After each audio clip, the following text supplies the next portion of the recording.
start this season against the Chicago White Sox, making his 32nd start overall. When he's on, he'll throw strikes, make him hit that sinking fastball.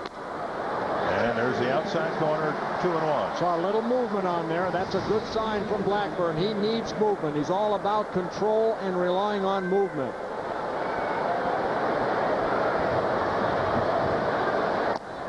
Down low, 3-1.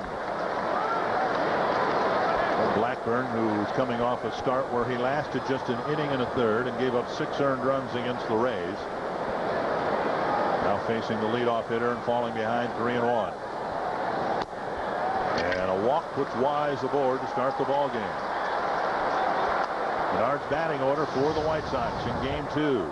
They were held in check last night until K.Griffey Jr. hit a 2-run home run. Great numbers, first as a Mariner, and now with the back in the American League with the White Sox. Wise, Cabrera, Dye, Tommy, Canerco, Griffey, and then Ramirez, Pierzynski, Uribe. Let's take a look at the Treasure on the scouting report on Nick Blackburn. Now that walk right there, he's averaging 1.7 walks per 9 innings. So unusual start for Blackburn. In his first success, his first season here, he's 7-3 at the Dome with a 2.9 ERA. And I mentioned before, relies on good movement. 28 double plays turned behind him.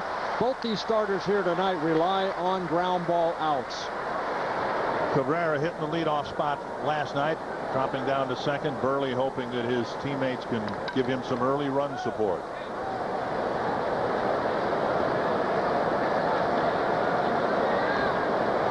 And Baker early in the game last night was aided by an early double play grounder off the bat of Griffey. Bouncer to short. And there you go.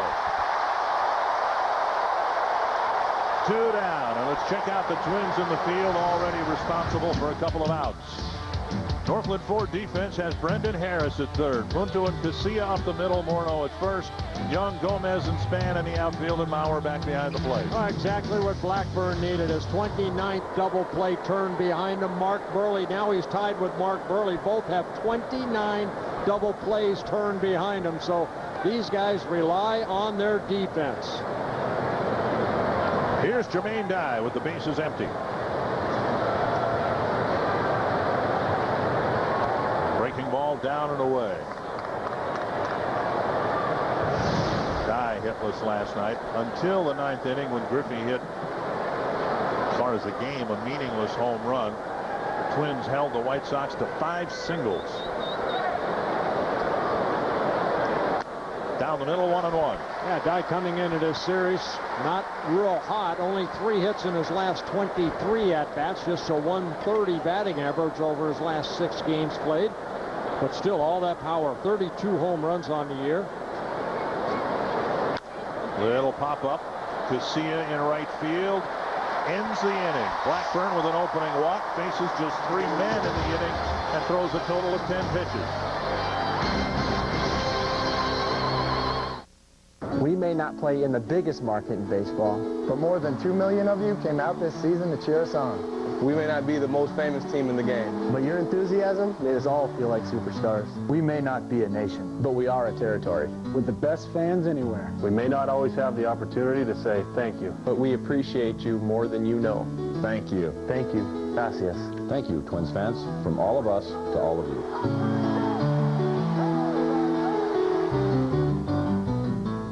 Nissan set out to create the perfect on-road vehicle, and in the process, created a category. Introducing 2 crossover leaders from Nissan.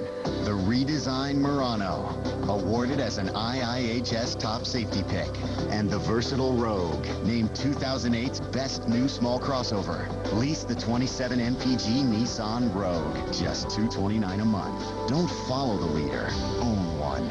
At your Nissan dealer now. Menards is your one-stop shop for all your needs. Superglass 25-year IKO shingles have a traditional 3-tab design, only $17.99 a bundle. Or step up to 35-year Biltmore laminated architectural shingles, only $23.99 a bundle. Finish the job with Newtown vinyl siding. It features a natural wood grain look and never needs painting. Double 4-inch starts at $385 a piece. Double 5-inch starts at $498 a piece. Menards, dedicated to service and quality. Save big money at Menards. An encouraging start for Nick Blackburn, who faced just 3 men in the inning. The Menard batting order for the Twins in game 2. Carlos Gomez with feet up. He's not going to hit till 9th. Great numbers against Mark Burley. Span, Casilla, Mauer, Morneau, Kubel, Young. The only change at third base where Harris is in. Acunto at short. Gomez in center hitting 9th. Let's take a look at the Treasure Island Scouting Report on left-handed pitcher Mark Burley, making his 33rd start of the year and his 4th against the Twins. Having a very good month of September. In 4 starts so far in September, he's 3-0 with a 2.13 ERA. And this guy likes to move quick on the mound. Quick delivery. Also very good move to first. He'll cut down the running game of the Twins. Span takes a strike, 1-1. Span and Casilla held off the bases last night. Each player 0 for 5. Foul back.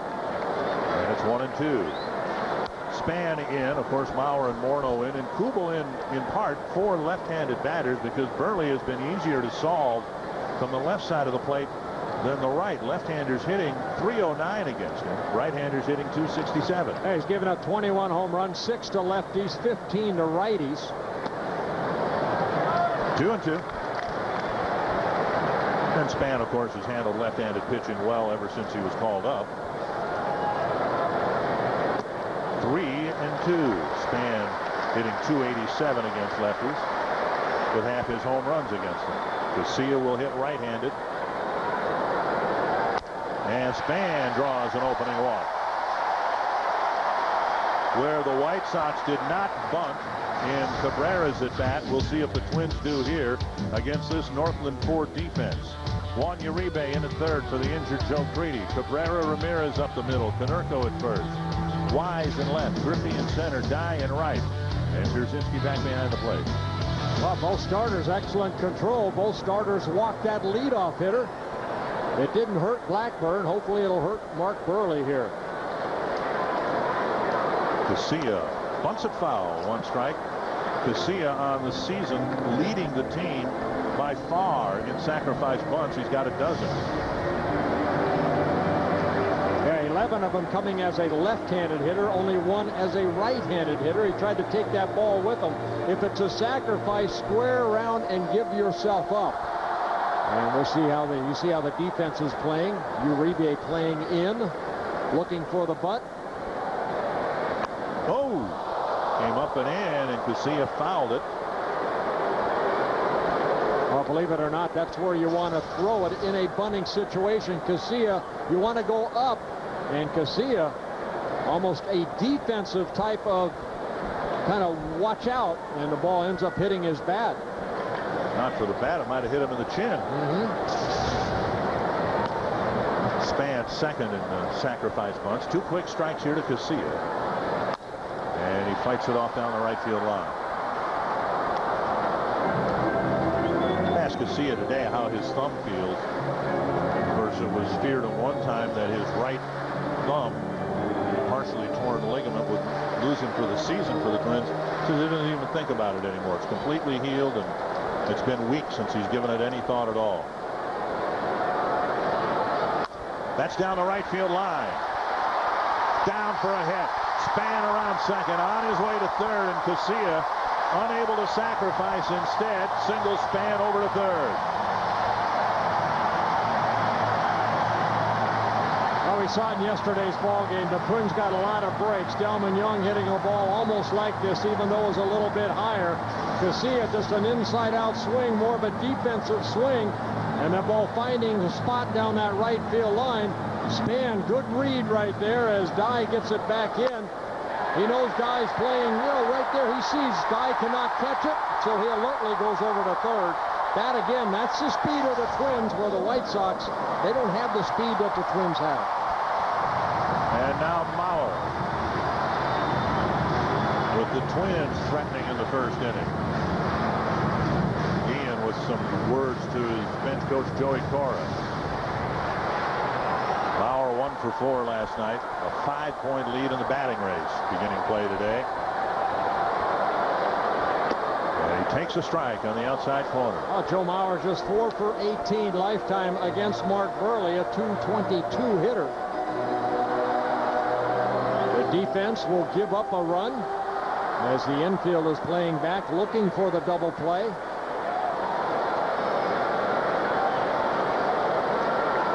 One strike to Mauer. He came inside, a foul, strike two.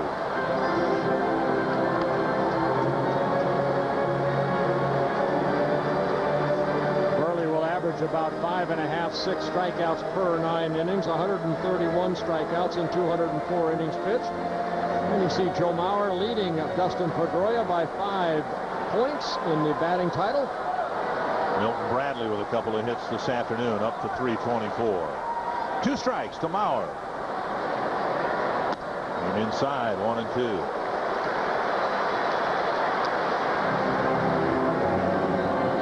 Burley in his 9th season with the Chicago White Sox, 3-time American League All-Star. Nobody's pitched more innings than Mark Burley since 2001. This guy has considered today's game a workhorse.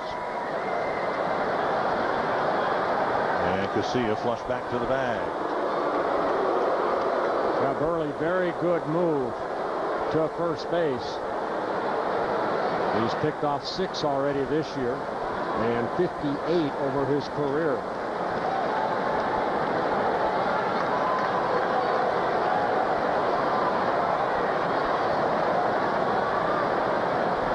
Mauer chops it towards second. A close play at second. Span scores in a very close play at second base.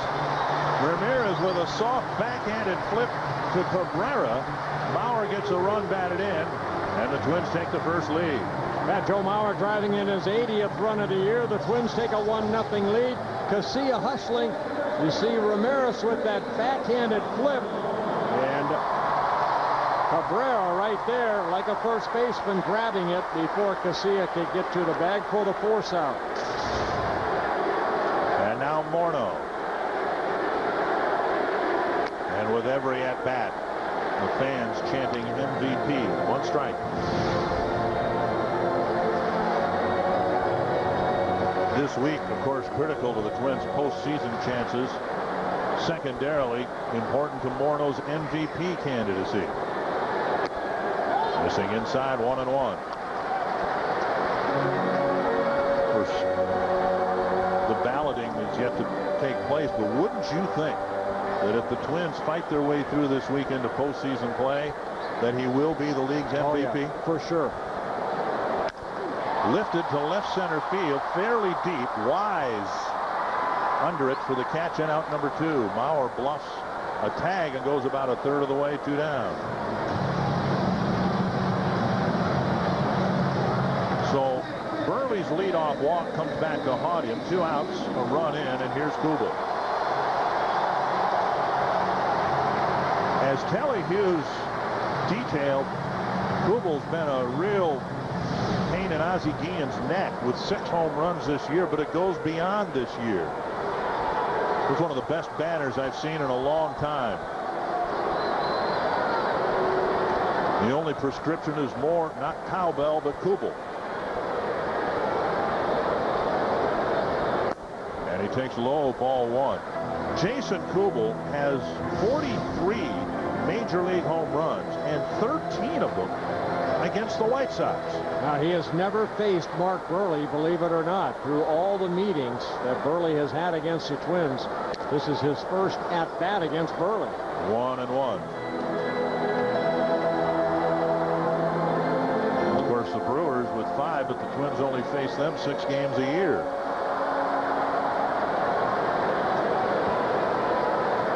And of course, that means that Michael Kadire will again tonight start the game on the bench.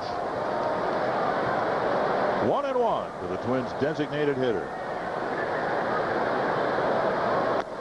Fastball off the plate, 2-1.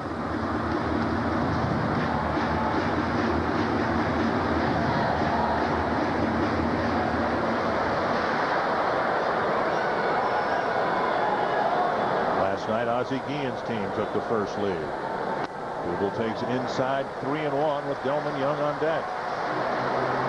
Well, Burley makes making his 33rd start, his 17th on the road. He's 4-8 on the road with an ERA over 5, where he's won 10 of his 14 games in Chicago. Kubel takes the walk. First and second, 2 down for Delman Young. Second walk of the inning. And really all the Twins have to show for offense here in this first inning is Casillas' bloop single down the right field line. Young cranked a home run, number 10 on the season last night. 5 for 15 against Burley.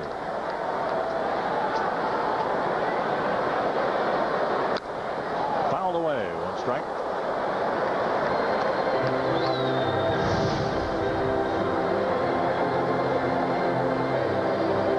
Young's home run last night against lefty Boone Logan. 3 hits in the ball game.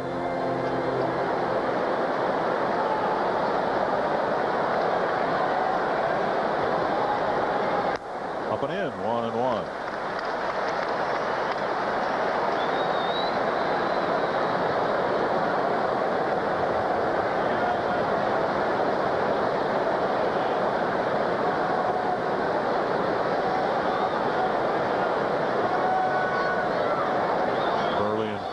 Trying to get on the same page here.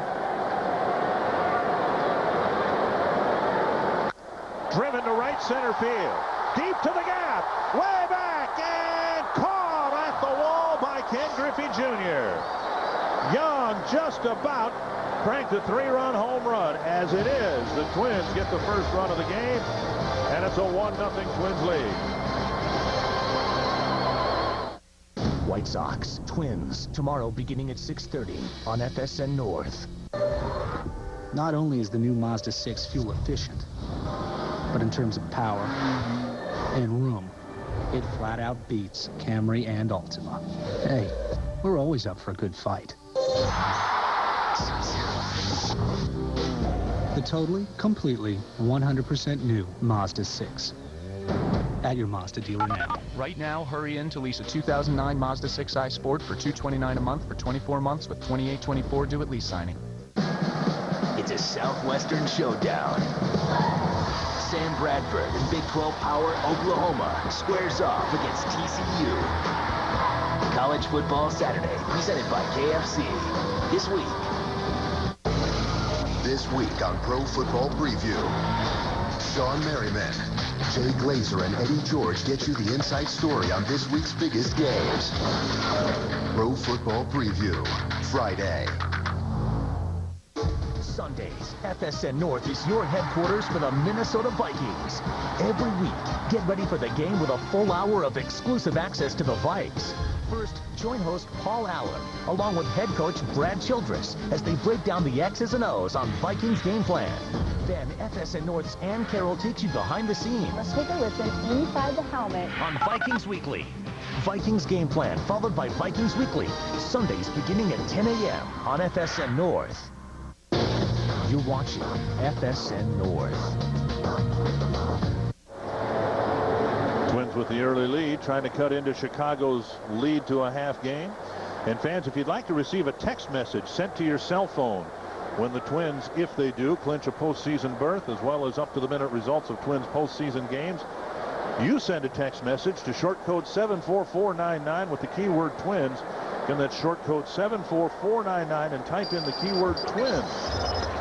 Strike 1 to Jim Comey. You might be busy this weekend. If the Twins clinch against the Royals, you'll be notified immediately to go and celebrate in your own unique way. Comey takes strike 2. Comey, Konerko, and Griffey facing Blackburn here in the second.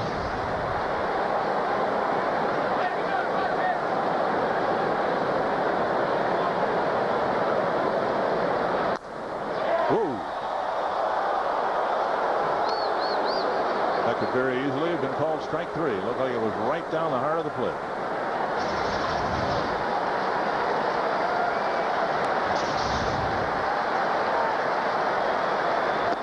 And he lays off the cutter, 2-2. A lot of times these ball games will come down to 1 or 2 pitches too, and you hope that home plate umpire will call balls and strikes the proper way. I thought Bob Davison last night had a very inconsistent strike zone. Laced to right field. Right there. With a hard grounder, backhanded by Span. Thome will dig for second, and he'll reach with a double. So Thome may be given an extra strike, and he whacks it into right field. Well, Marquez behind the plate, you know, you just want a strike to be called a strike and a ball to be called a ball, and Thome got a couple extra pitches to look at right there, and he likes his second one, and you see that ball left out over the plate. Definitely playing Thome to shade to pull as far as the infield, but the outfield shading him a little bit the other way. Span finally gets it back in, and Thome with a double, his 27th of the year. And now Konerko in the second inning last night. Thome singled, Konerko singled, and the White Sox had runners at first and third, nobody out. Then came the Griffey ground ball double play, which might have turned the game into the Twins' favor, giving up just the one run in that inning. Ball one to Konerko. We showed you the numbers of Konerko against Blackburn in the lineup. Well, just 1 for 9 is Konerko.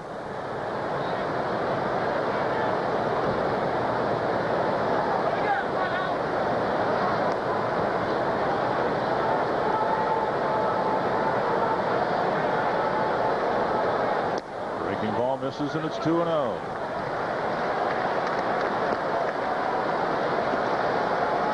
Because he has had 2 short starts in a row, this is the first time Blackburn's thrown a pitch with a lead in his last 3 starts, leaving each of the last 2 ball games behind 6-0.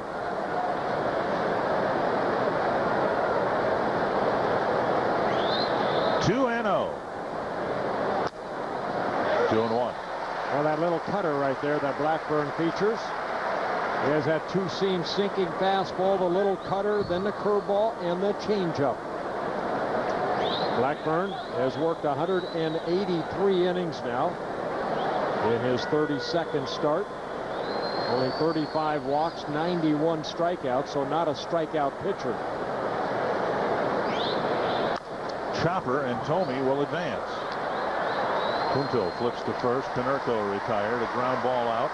Advancing Thome to third base, 1 away. Yeah, the ball hits soft enough right there that Thome knows that Punto only has 1 play, so he scoots to third. Blackburn looking for his 11th win. See the 34 walks, 91 strikeouts, and opponents hitting 292. Righties and lefties hitting about the same.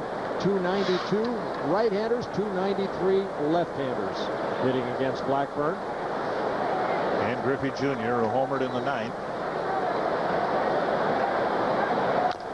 Chopper right side. Thome's going to try to score, and Blackburn will make the catch on a ball that might have dribbled foul, but he got the out. The run scores, and it's 1 apiece. Well, you get the out right there, and Blackburn did exactly what he had to do. K.Griffey Jr. picking up an RBI, his 17th as a Chicago White Sox. He had 53 with the Cincinnati Reds before he got traded over. Right off the end of the bat, get the out. It's early in the ball game, and tag Griffey as Thome scores the tying run. So now Ramirez in a tie game.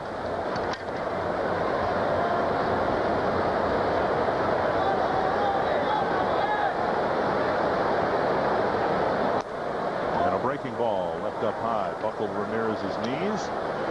1-0.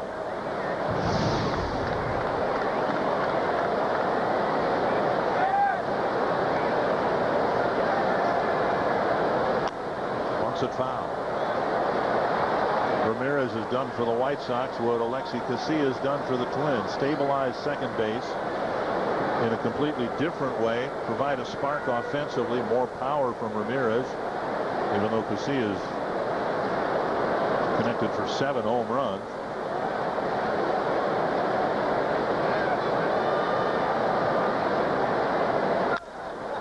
And into left field, a base hit. Ramirez with the second hit of the inning, taking a big turn. Boy, very strong hands, very quick hands right there. That breaking ball, he just got the barrel of the bat out in front and hit it past the diving Harris into left field. Something guys are just blessed with right there. They like to extend those arms, which he does right there, and good follow through, gets that base hit. Here's A.J. Pierzynski, who struggled mightily in September, dropped from second now to 8th for the second game of this series. Hit hard to center. Gomez will play it on a hop, and Ramirez will check in at second. So 3 hits in the inning. And the number 9 hitter, Uribe, will come up with 2 on and 2 out.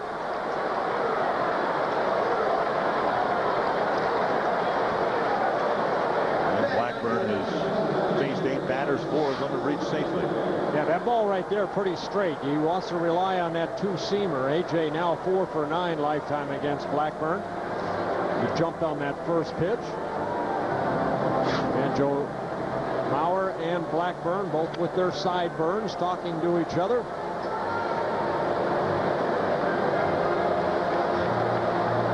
Uribe hitting 9th. A lot of people talk about pressure, you know, in situations like this. Blackburn, of course, this is a big start for him.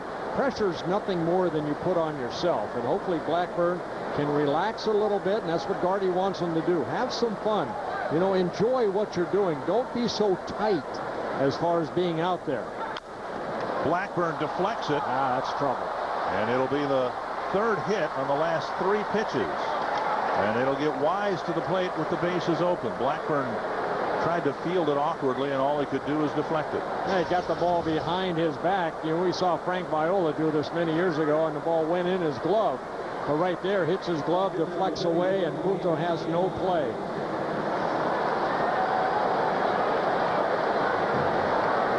So now, 4 hits in the inning, 1 run, and Wise comes up with the bases loaded.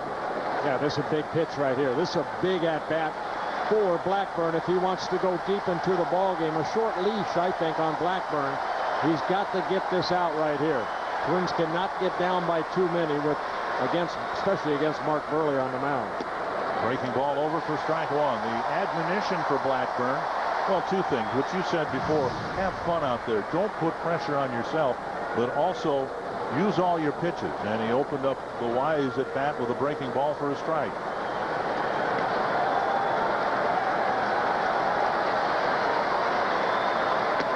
Now a fastball missing inside 1-1.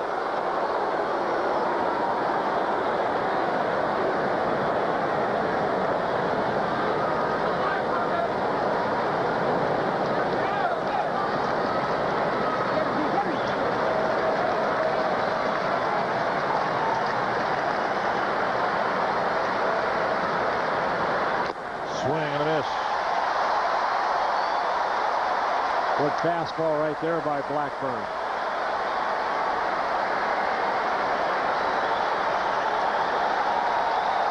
And the fans trying to help the young pitcher out. Expecting a crowd of over 40,000 here tonight. And believe me, this rejuvenates you on the mound. Blackburn looking for that one key pitch.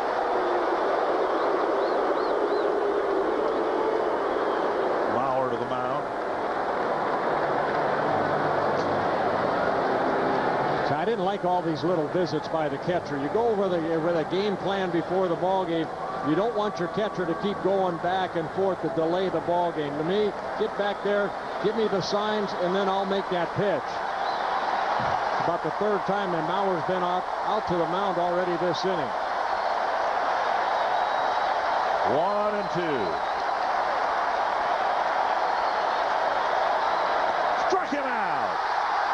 And Blackburn gives up 4 hits, and the White Sox score 1 and leave the bases full.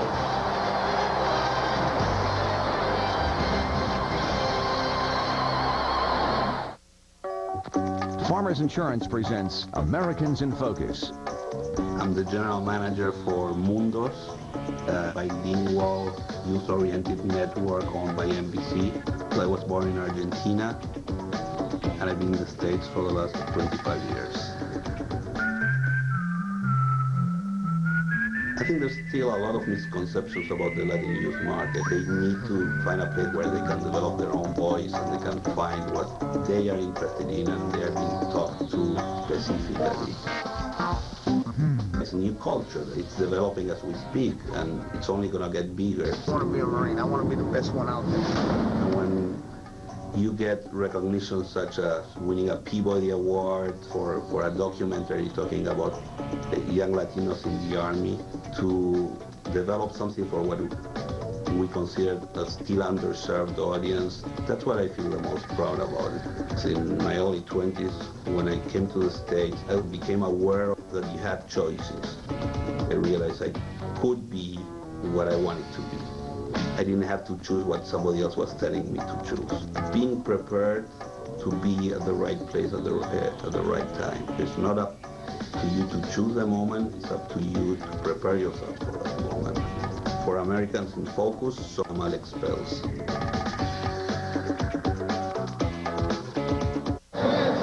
Welcome back to the Metrodome in a 1-1 tie. There's going to be a big change in tonight's ball game from yesterday, and that's the White Sox pitcher Mark Burley. He is a guy that can absolutely take away the running game from the Minnesota Twins. He has a great move to first, and he's very quick to home plate. Keys for the Twins tonight, you're going to see more sacrifice bunts and hitting and running instead of stealing tonight, guys. Burley can take the game away from you when it talks about stealing. Hey, Ron Coomer, let me ask you something about Mark Burley. There's an infield hit. That's going to be trouble right there, and Harris gets an infield base hit. When you face a guy like Burley, he likes to get into a good rhythm. As a hitter, are the Twins trying to slow him down a little bit? Without question, Bert. I've faced Burley many times, and what I would do, like what Nick Punto's doing right now, is take a long time to get the sign and make sure I got all of the signs from Scotty Alger, and I wouldn't take him in the batter's box. I would stay out of the dirt and really take my time, because Burley wants to get the ball and go. Right. It really messes with him. I think it's a great point. Yep. Well, we'll see whether Punto tries to sacrifice here. Because he doesn't fool around. I mean, you know, AJ kind of getting out in front of the mound saying, hey, watch the bunt right here. But Mark Burley likes to get that ball and throw. AJ will look in, but give me a sign. Let's go.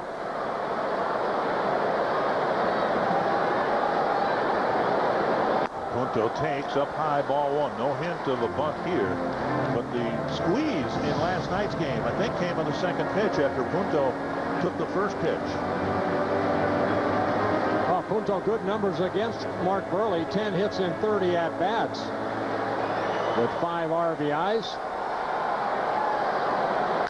Chopper to third. Uribe out there, and Punto, the head first slide, reaches on a fielder's choice. So the Twins decline the option of bunting, and Punto, because of good numbers against Burley, swinging away, and he reaches on a fielder's choice. You know, there's not a lot of dirt on this field. And Nick Punto, he just likes to dive. He likes to get dirty. You imagine in 2010, every game, I mean, that uniform will have to be washed and bleached and washed and bleached. By the third inning. Here's Gomez. Gomez with a good night at the plate last night. And a memorable game earlier this year against Burley. There's a bunt up the line. Base hit. A perfectly placed bunt for Gomez, and another bunt single for the Twins. Runners at first and second. 1 out. Yeah, for some reason, Mark Burley ran toward the third baseline when Gomez took this ball with him. You see Burley going over toward third baseline, and Konerko, I mean, he's not going to get him. Ramirez, he's going to beat Ramirez to the bag, which he does. Great bunt by Gomez. A big part of his game. 50 infield hits for Gomez. Yeah, pretty good company right there, and really his first full season with Ichiro Suzuki. Another threat for the Twins. They scored one, left a couple on in the first, now 2 aboard in the second. Span takes a strike.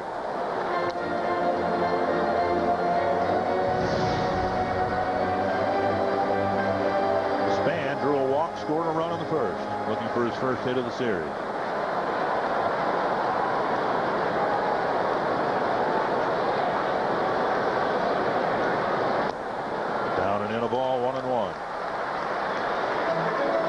Chrysler key stat and what the Twins are dealing with here. And the 6 pickoffs a little bit deceiving, because teams typically don't even try to run anymore with him. Again, he's got 58 in his career, a career that started back in 2000. 1-1 to the Twins right fielder. 2-1. What the White Sox have found out with Span, even though he struck out a couple of times last night, he was called out on strikes in the first inning. He will not chase pitches outside the strike zone. He's got very good plate discipline. 2-1. To center. Down for a hit. Rounding third. Punto's coming home, and the Twins retake the lead. Span's first hit drives in a run.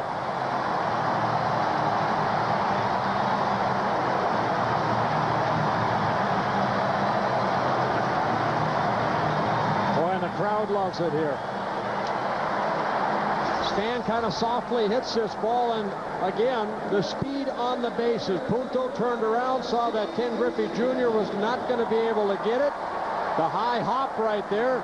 Jr. gets it back in, but Span picking up an RBI. Twins take a 2-1 lead on Span's 43rd RBI of the year. And now Casilla, who dumped a single down the right field line in the first. Speed to work with on the bases. This might be one of the rare opportunities for the Twins to think of a double steal. Konerko is well off the line at first, so there's no threat of a pickoff there, of course. And Gomez is able to get a healthier lead at second. Up and away, 2-0. You know, the shortstop Cabrera again ran towards second base on that play as Burley threw home. They're trying to keep Gomez close to second. There it goes. Save, very close. Boy, Cabrera may have stepped on his hand right there as Ozzie Guillen comes running out. Yeah, I kind of knew that daylight play was coming because Cabrera had tried it last night with Javier Vasquez on the mound. And right there, Cabrera got behind him.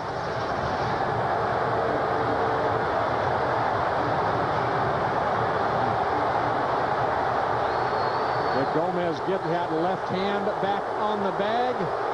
Boy, a close play goes the Twins' way. Looks like Gomez got spiked right there.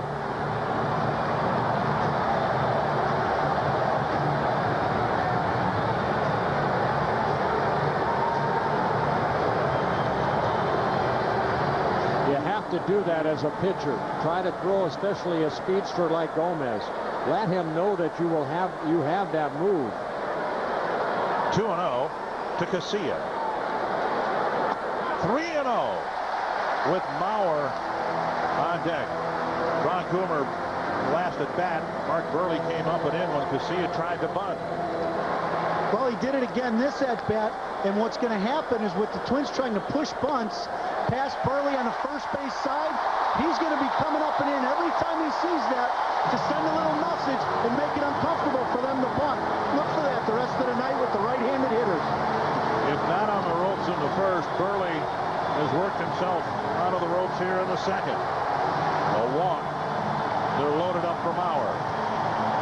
John Cooper, the pitching coach, out to talk to his left-hander. Now Burley, I mean, you can see, he doesn't walk a lot of guys.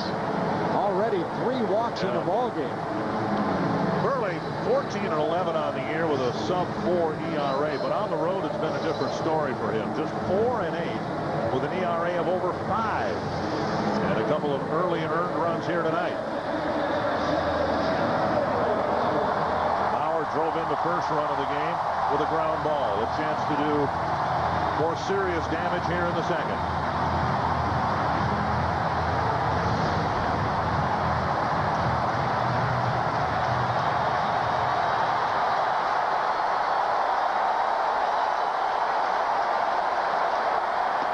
Takes a strike on the inside corner.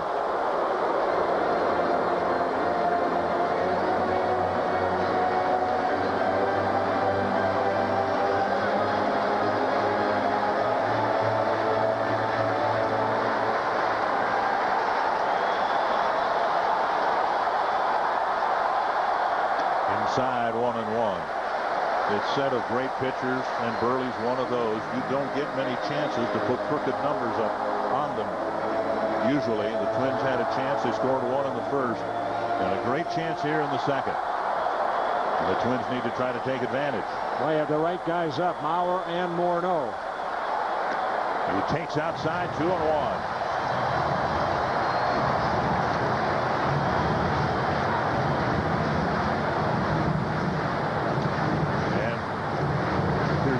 First, and then Guillen next, questioning why that pitch wasn't called a strike. 2-1. 3-1, and no place to put him.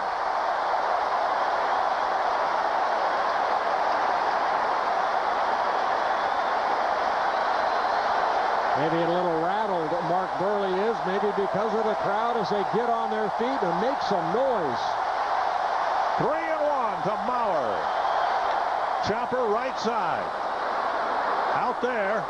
And Mauer beats the relay. Another run will score. And if the Twins take a 3-1 lead. Mauer driving in another run. And he's got 81 on the year. Well, the ball not hit hard enough to turn a double play. Ramirez has to charge this ball. The backhanded flip. And then the relay throw, and Mauer beats it out. See him hustling out of the box, staying out of the double play, gets him another RBI, and the Twins take a 3-1 lead. Not just the RBI, but he gets Morneau to the plate with 2 men aboard. Hit a fly ball to left his first time up against Burley.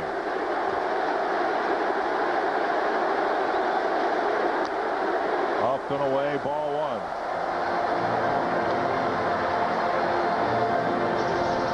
You want to take a shot at that shortstop if you can, and Casilla going in hard, trying to distract Cabrera as he went over the bag. Good hard slide. Outside, 2-0. Here's a situation that might be a repeat of what we had last night.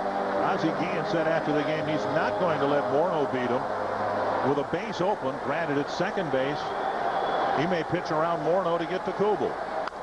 Jammed him, a dribbler to Konerko on a 2-0 pitch gets the third out. The Twins add 2 more, scratch across a couple more runs, and retake the lead.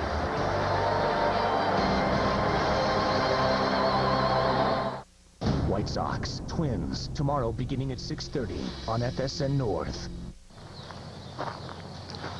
We followed this rainbow to its end, and you can't imagine what we found.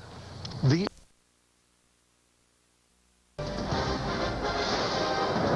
Twins hand Nick Blackburn his second lead of the night, 3-1 as we go to the third. And Blackburn will face Cabrera, Dye, and Tony.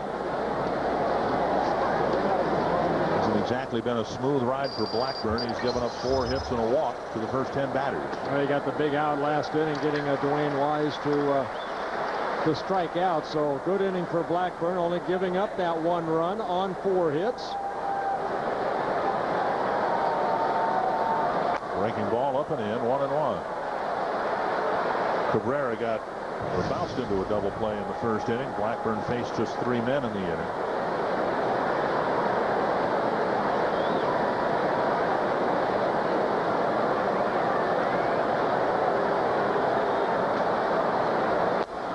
Down and away, 2-1. Cabrera hitting second, probably a position in the order that he's best suited for.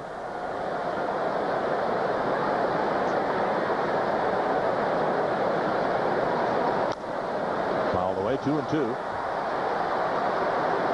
The White Sox really don't have a prototypical leadoff hitter. The Twins, I think, have found one this year in Denard Span.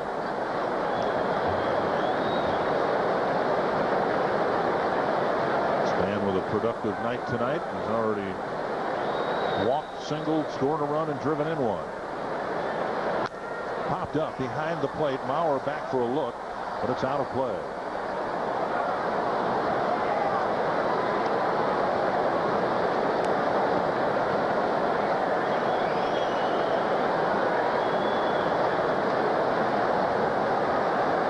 Nice souvenir.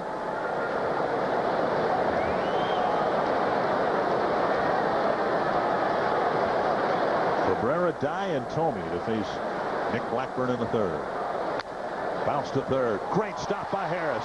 Comes up firing. Oh, what a play by Brendan Harris.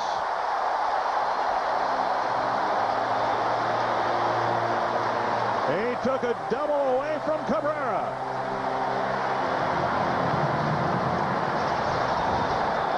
Harris right there diving for it, comes up quickly and throws a P over to Morneau just to get the speedy Cabrera. Great defensive play. That's exactly what the Twins need. Outstanding defense, and they got it right there from Brendan Harris. Here's Jermaine Dye. Ron Coomer, you played some over at first base. The art of a first baseman stretching out to meet the throw almost seems like a lost art in baseball sometimes. Well, it does, and I remember years ago being taught the little cheat move that Justin hasn't done yet, and he doesn't have to because he's a lot taller than I am. But I came off the bag and cheated on that one to make sure he got an out. Kent Hrbek, one of the best with the butterfly stretch at first. 2-0 to Dye.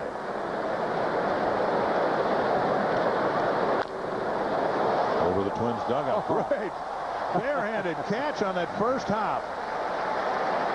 He just stuck his hand out there and it fell right in. Guys behind him going, well, it was headed right here, but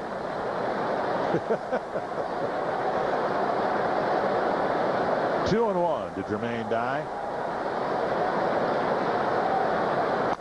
Up and in. 3-1. Blackburn with the walk to Wise, opening up the ball game. A lot of times in this situation, we'll see Blackburn throw that little cutter. Romauer sitting away. And that little cutter right there fouls straight back. So a full count now to Dye, who popped up to Casilla to end the first inning.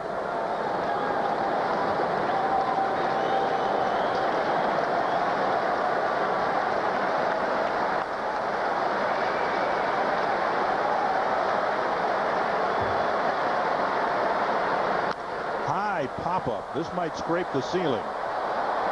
Punto follows it and makes the catch. That took a long time to come down to earth. 2 down. Twins and White Sox series comes to a close tomorrow at 7:10, and every Thursday is a meal or no meal game presented by KQRS. You can either get $5 off a reserved seat or a free Dome Dog and soft drink with the purchase of a seat in the Samsung Home Run Porch.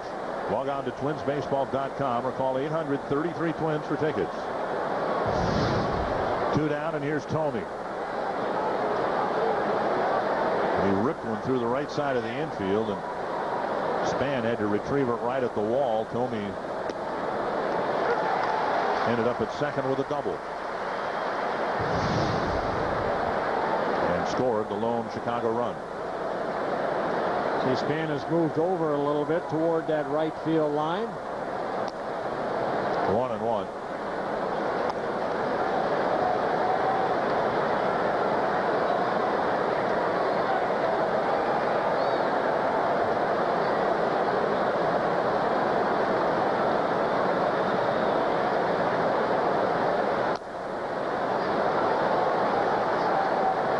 The way things are set up right now, this is Blackburn's last start of the regular season. And there are all sorts of possibilities, one of them being that he might get another start in Chicago in a playoff game with the White Sox. A playoff for a playoff spot. But for all intents and purposes, Blackburn approaching this game as if it's his last start of the season. Which is maybe how you should approach every start. Every start that way. 2-2 to Thome.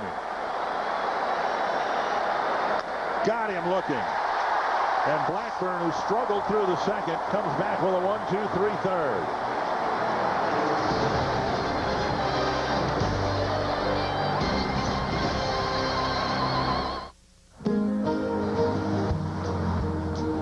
You came along all bright and new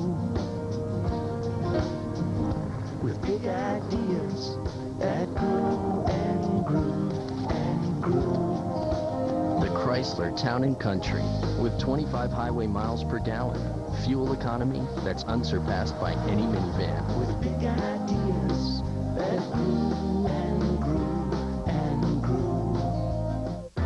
I am your idea, and I'm huge. Tab me, bind me, stack me, send me round. I'm your big idea.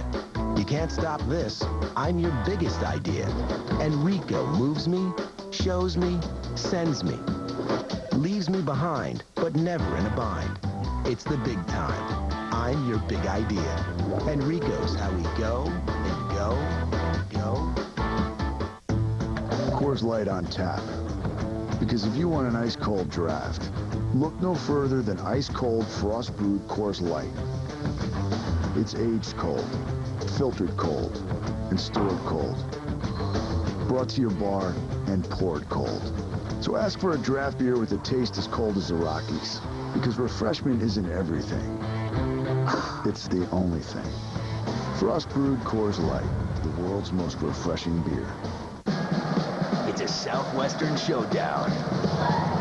Sam Bradford in Big 12 Power Oklahoma squares off against TCU.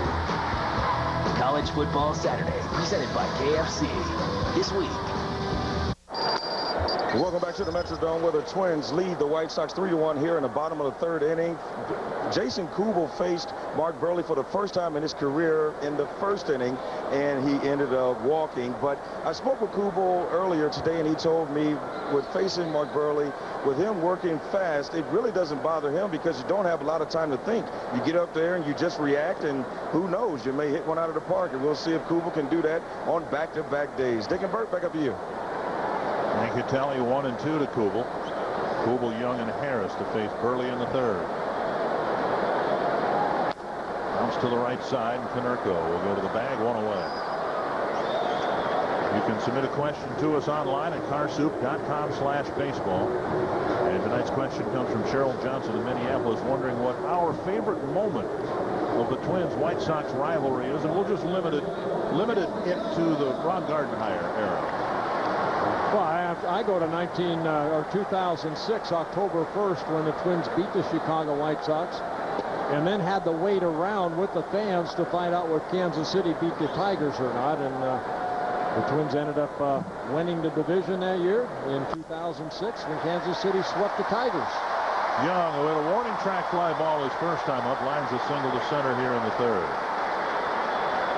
I have another clinching memory. It's when the Twins clinched the title in 2004 at U.S. Cellular Field against Mark Burley. And the Twins, of course, were dueling the White Sox. It was nice for the Twins to be able to celebrate in the visiting clubhouse in Chicago. And in that first inning, Corey Koski and then Torrey Hunter hit opposite field home runs to take control of the game. And the Twins, who always seem to be battling the White Sox for that postseason berth, eliminated the White Sox and clinched in Chicago.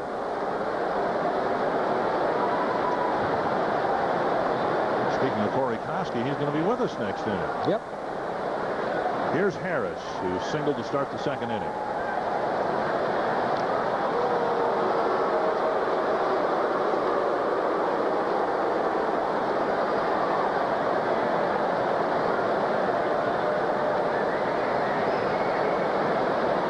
Burley's got 7 outs from 14 batters so far. Harris lifts it foul down the right field line.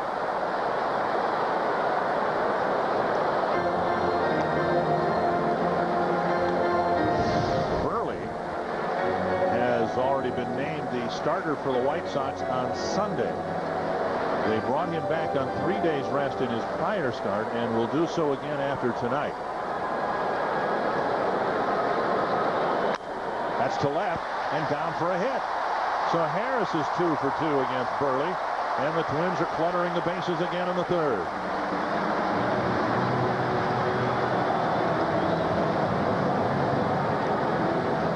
Twins with 6 hits already against Burley, here with 1 out in the third inning.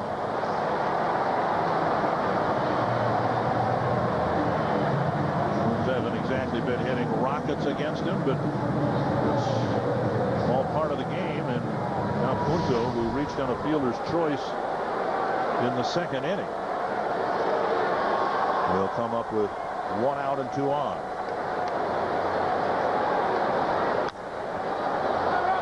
One strike.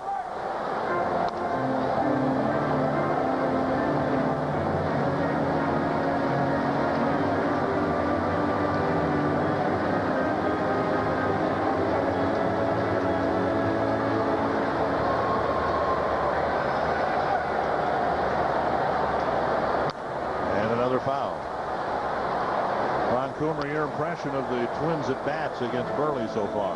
Well, they've done real good, Dick. The thing that I'm watching with the right-handers with Burley pitching them in is they may not be getting the barrel of the bat on every ball, but they're getting the contact zone out in front of them, which you have to do to get those balls to fall in, as opposed to them being broken bat base hits or groundouts. And Punto reaches across the plate to keep the at-bat alive.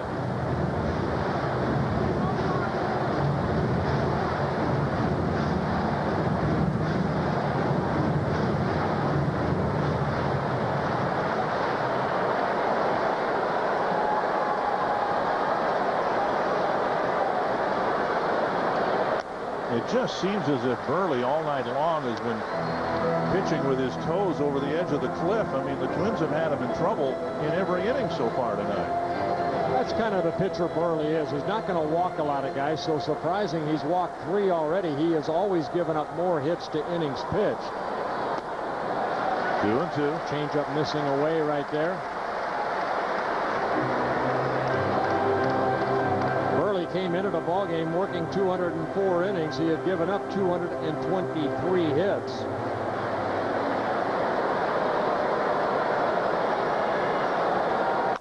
Little pop-up, short center field. And Griffey comes in to make the catch. Out number 2.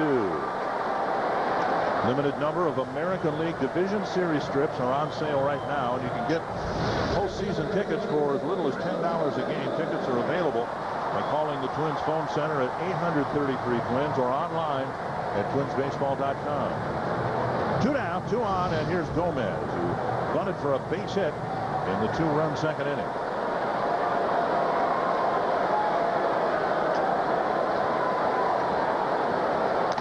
Swing and a foul. Gomez uncoiled. He's had a lot of success against Burley. Now 6 hits in 9 at-bats against Burley. Of course, with a home run, a triple, a double. Bunted for a base hit up that first baseline in the second inning.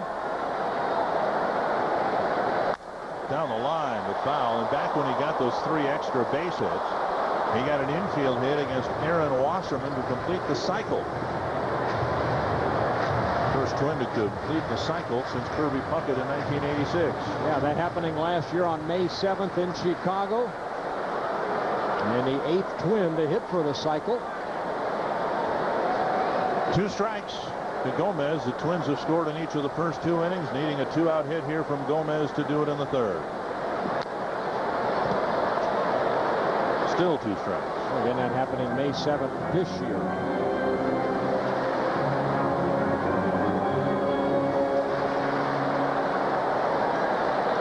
They make Burley throw a lot of pitches, 63 pitches so far. Just outside, 1-2.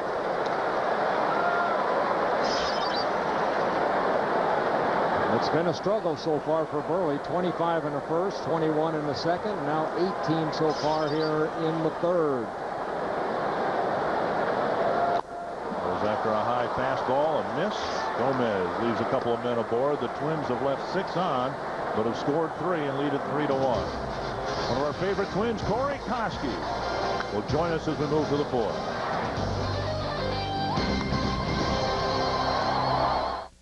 White Sox, Twins, tomorrow beginning at 6:30 on FSN North. Is Al Franken fit for office? Franken writes about committing rape, writes pornography so vile Democrats denounced him. His profanity-laced anger followed by violent outbursts. He physically assaulted a protester. Then there's the $70,000 in unpaid taxes. Al Franken, degrading to women, to us all. Al Franken, frankly, unfit for office. The National Republican Senatorial Committee is responsible for the content of this advertising. Get the right tool for the job at Menards. Right now, all Clark welders are on sale. This wire feed welder features multiple power settings and operates from standard 120-volt circuit, only $184. Clean up your yard this fall with leaf blowers from Menards. This 31cc 2-cycle engine leaf blower vacuum features a quick start primer system. With variable speed control, it produces over 200-mile-per-hour airflow. Just $114. Save big money at Menards. September is all about saving at the Shop Till You Drive clearance event at your Dodge, Chrysler, and Jeep dealers. We're taking up to 40% off MSRP on 08 Rams to make room for new arrivals. Get up to 28% off MSRP on Grand Cherokee, or get up to 24% off MSRP on Town & Country. Check out our great selection of fuel-efficient vehicles and find your perfect fit at the Shop Till You Drive clearance event going on through September 30th. West Twins Live after every game on FSN North. Rico game reset with the Twins playing with the lead. Well, the White Sox took an early 1-0 lead in the bottom of, tied it in the top of the second, and the Twins scored 2 in the bottom of the second inning to take a 3-1 lead. Joe Mauer with a couple RBIs. That's where we're at. Nick Blackburn will start the top of the fourth inning. Konerko, Griffey, and Ramirez lined up to face him with the Twins up a couple of runs. First pitch, tap foul. Corey Koski, a Minnesotan living here year-round, has joined us. Corey, great to have you with us, and I know you've got a very special event coming up here. Hopefully the Twins are still playing baseball in October, but October 4th. Yeah, it's coming together on October 4th. It's a Walk for Thought at Como Park here in Minneapolis, and it's for the Minnesota Brain Association. Now, this is the 7th annual, correct? 7th Walk annual. for Thought? Yep, and it's basically to raise awareness for the Minnesotans who are dealing with brain injuries. And there's over 100,000 of them dealing with brain injuries here, and it's just anything from you can get a brain injury really from anything from a stroke, heart attack, anything that cuts off your circulation to the brain, to minor injuries like a concussion or a car accident. There's any way to get a brain injury. And of course, you got yours playing baseball, and one of the weirdest plays, I guess, you were tracking a foul pop, and you took a tumble, and was at Miller Park, right, in Milwaukee? Yeah. Well, it was fair. It was a fair ball. It was a fair ball, and a ball that's popped up over my head. And it went running to a spot where I thought it would be, and I looked up, and it was behind me, and I kind of fell backwards to try to make that play. Yeah, swing. Did he go? No. That's 1-2. Well, Corey, I think a lot of fans want to know how is it progressing now, and how are you feeling now? We did the little pregame spot with you and Marnie on the golf course, and you got a good short game. I saw that. So thanks. That's one of the benefits of my concussion. I'm actually able to play golf better.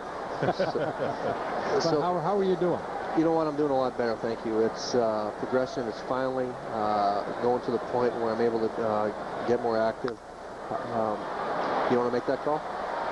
No, you can make it if you want. Fly ball to Gomez. And he caught it. And he caught it. He's out.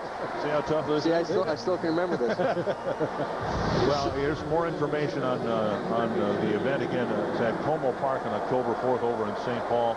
And they're raising money for the Brain Injury Association of Minnesota. The phone number, if you're interested in participating or contributing, 800-669-6442, or go online to braininjurymn.org.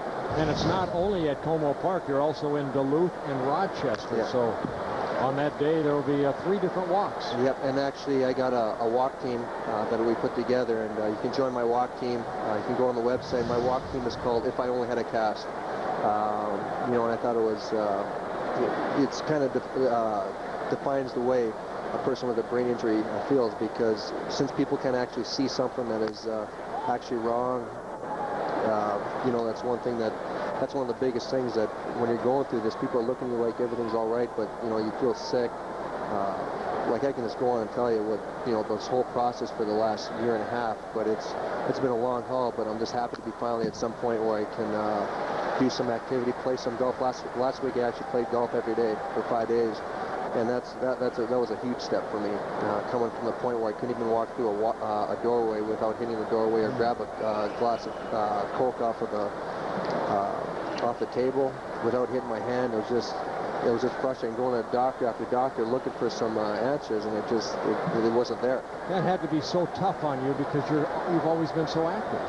Well, you go from playing Major League Baseball to not being able to walk through a door without hitting it, or doing simple things like driving and then coming home from the drive and want to sleep for 2-3 hours, and you're going to the people who you're looking for answers. You're going to the doctors, and they're telling you.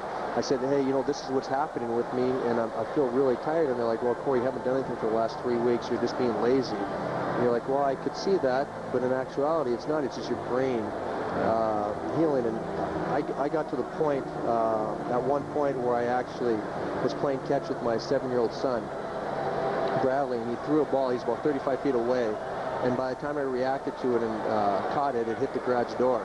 And I kind of, I would be telling doctors about that, and they're like, well, Corey, you haven't played baseball in a couple of months now. I said, well, that's one thing I know. I can catch my 7-year-old son from 45 feet. So it's, it's just one of those things that goes on, that's going on, and you're trying to explain it to people what you're feeling, and they just can't quite get it. 2-2 to Griffey. There goes another one. High and deep to right field. Number 610 last night and number 611 tonight. His third home run since his return to the American League. And it's a 3-2 ball game. Boy, that's one I'd keep. I have a hard time throwing that one back. You catch a Ken Griffey Jr. home run ball, 5th all time in home runs. Well, you know what? I was happy for him last night. Not that he hit a home run off the Twins, but he hit his 610th home run, passing Sammy Sosa, because I think Sammy Sosa did it the wrong way by getting the 609. And Ken Griffey Jr., I think he did it the right way. He just played a lot of years and has shown a lot of power. A lot of injuries have set him back. But now with 611 home runs in his career. He's been responsible for all 5 runs produced by the White Sox. Didn't get an RBI in the double play ball yesterday, but did for the 2-run home run, and then the ground ball in the second that brought in Tomey, and now this home run. Yeah, when I mean the wrong way, I'm talking about the steroid era that Sammy Sosa, I believe, used it, and that's how he created a lot of his power. Ramirez gets his second hit.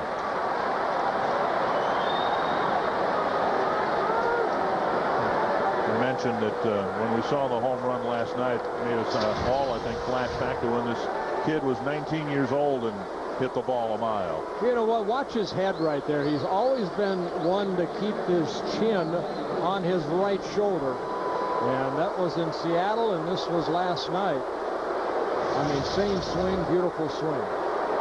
What do you think, Corey? Yeah, it's always one. I remember when I first got called up and watching him, and it was always fun going to watch him hit, because he has almost a perfect swing from the left side, and especially me being a left-handed hitter, I used to love watching him hit. Under the glove of Morneau, and Ramirez will round second and go on his way to third. So the White Sox coming right back here with 3 straight hits in rapid succession, and the tying run is 90 feet away. Well, let's go back to the moment I discussed earlier. My favorite moment came back in 2004. First Torrey Hunter the opposite way, and then Corey Koski the opposite way. First inning home runs against Mark Burley. You remember that game? Yeah, that was a pretty good. I think I had 2 home runs that game. But that was a great time, and I know the clubhouse guys were really upset with us the next day because they didn't want us to celebrate in their clubhouse. You messed up their clubhouse. Yeah, they were quite upset. They wanted their boys to be celebrating, but it didn't work out that way. Now, you were with the Twins from 1998 to 2004. You were in 3 Central Division championship teams, 2, 3, and 4. You know what these guys are going through right now, trying to catch a Chicago White Sox. You've always been a Twins fan. You got to be excited for this ball club. Yeah, this is an exciting time, and this is a part of baseball that I really miss. Coming into this last week, and where the games actually mean something. This is what it's all about. And this is when it's fun. You're playing in front of a big crowd, and every pitch means something. And it's kind of hard not to get into the game. You know, when you start out at the beginning of the year, sometimes it seems to be dragging along, but you get into September and you're playing for a chance to get into the playoffs. This is when it gets fun. Juan Uribe will hit with the tying run at third and one away. And what Blackburn needs right now is a good sinking fastball to get a double play. Grounded foul near the Twins dugout. Let me ask you, Corey, you're at third base. We saw Harris earlier in the ballgame made a great diving catch. As a defensive player with a sinker baller on the mound, you want him to hit that ball to you, do you not? So you can turn that double play? Well, it depends if I'm catching the ball or not. If I'm not catching the ball, then I don't want him to hit me. No, but yeah, you know that you can go a little bit towards the line, especially if when you see Joe set up inside or you're sitting there. And sometimes from third base, I'll try to creep over to see what Joe's calling and to see if he's going to throw that sinker inside, because that's really the only place you can hit it. And you know your hitters, you know where they like it, because some guys can get the bat head out there and hit it hard, but a lot of guys are just going to hit that little chopper, so you can actually come in a little bit to get that double play, because they're not going to hit the hard enough to get to really turn it. Blackburn with a couple of strikeouts. Bounce wide of third. Well, let me ask you, were you a third baseman that liked to know what was coming as far as the pitches? Did the catcher ever let you know, hey, we're going to go hard in on this guy, kind of guard the line a little bit more? No, I would make those adjustments myself. I would always peek in to see what he's throwing. I know with the pitcher what our signs are, and I'd look in there to see what he's throwing. And then I'd kind of try to react. If I see him going inside, I'll try to react and try to lean towards the line a little bit. 2 strikes and another foul behind Jeff Cox. Because I know Gary Gaetti a lot of times wanted to know if a curveball was coming, especially with me. That way he'd cheat a little bit on that line. But usually the ball would end up over his head rather than down the line. Didn't make him very happy. Well, that's in some situations, yeah, but I didn't like doing it because sometimes I felt that I would lean over to the line because I hate getting beat down that line, and I want to be able to go both ways. So I kind of go. I know my hitter and kind of know where he likes to hit the ball. There's a grounder to third.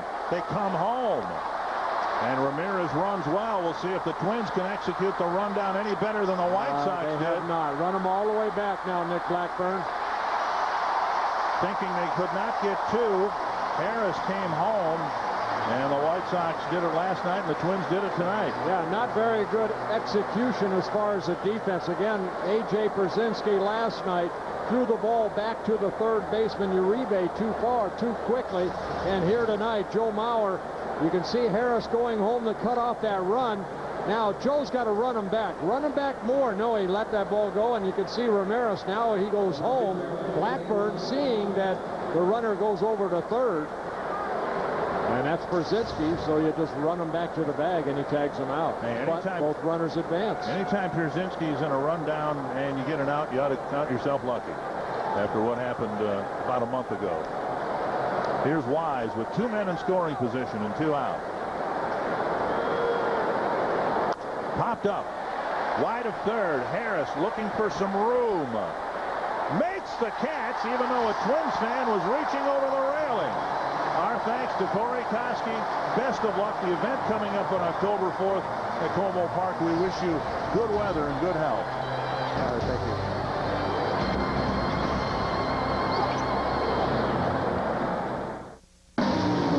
Everything okay, Carl? I'm winning, right? Yeah, but the other... 5 on. Here's our Aflac trivia question. Which American League team was the last to win a division with fewer than 90 wins? Here's Bernard Span showing bunt, taking a strike. Now, our trivia question last night, I think, involved the Cleveland Indians in, what year was it, 97 when they won 86 and won the division? Span takes down on the dirt, 1-1.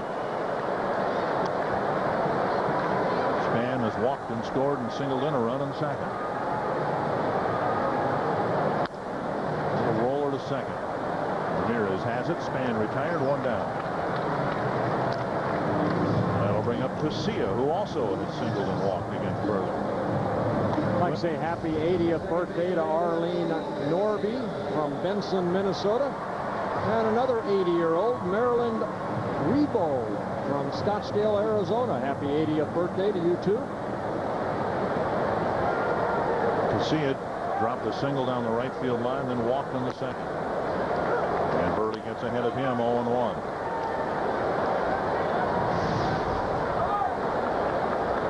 This will be the 70th pitch of the night for Burley. 1-1.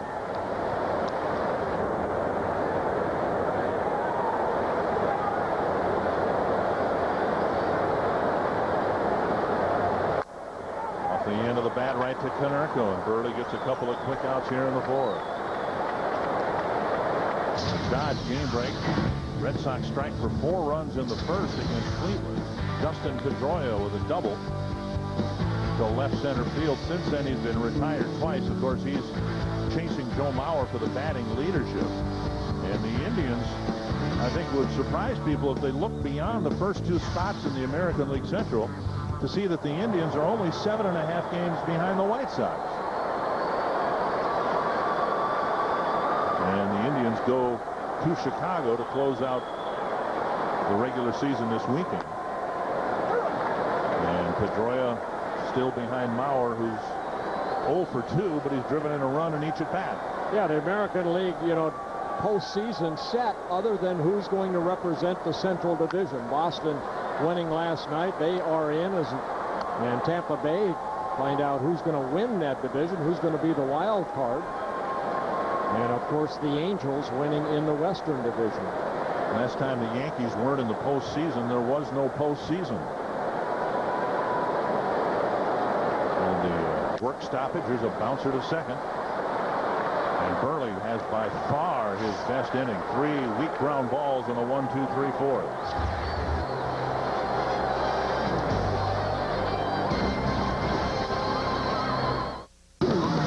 Quest Twins Live after every game on FSN North. This month, you'll find the hardest working deals at the Dodge Truck Shop Till You Drive clearance event. We're taking up to 40% off MSRP on the 08 Ram 1500. Or get 0% financing for 72 months plus $3,000 bonus cash on Ram 1500 Quad Cab. With a huge selection and great deals, you'll be like a kid in a candy store. So get the truck you want before someone else does at the Dodge Truck Shop Till You Drive clearance event. Offers end September 30th.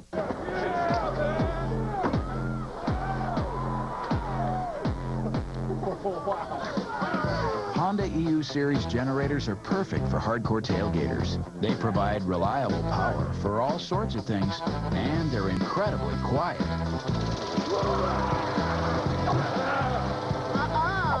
I got this one. Which neighbors really appreciate. Honda generators. Bring it. I get out and I ride with my buddies every weekend, you know. We go out and get after it. Like today, we hit one section when everyone stopped, second guessed it. I just kept going. Rock here, rock there. I just got a handful, and there she went.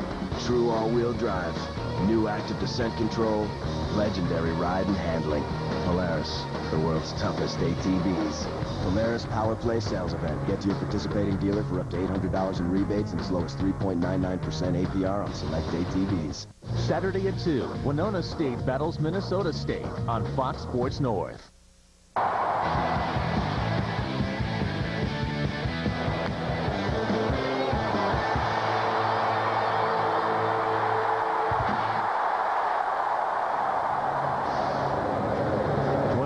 With the lead, but it's just a 1-run lead as we go to the 5th inning. We're at the Dome in Minneapolis. A homer blankie is very nice. You are hereby circled. Kelly Hughes, Ron Coomer, Burt Platt and Dick Bramer. Orlando Cabrera will lead off the 5th against Nick Blackburn. First pitch, a breaking ball, and Cabrera nearly swings out of his shoes. 1 strike. Because Blackburn's so much around the plate, we've seen a lot of the Chicago hitters now. They're swinging at that first pitch. They're going up there swinging. And another foul, 2 strikes. Ron Coomer, you see anything going on with the White Sox against Blackburn right now? Well, I do agree with you that he has been around the plate, and they're going to start coming unglued, and the guy behind Cabrera did the same thing his last at bat, but I think Nicky's got to watch out with the first pitch breaking ball because I think guys are starting to sit on it.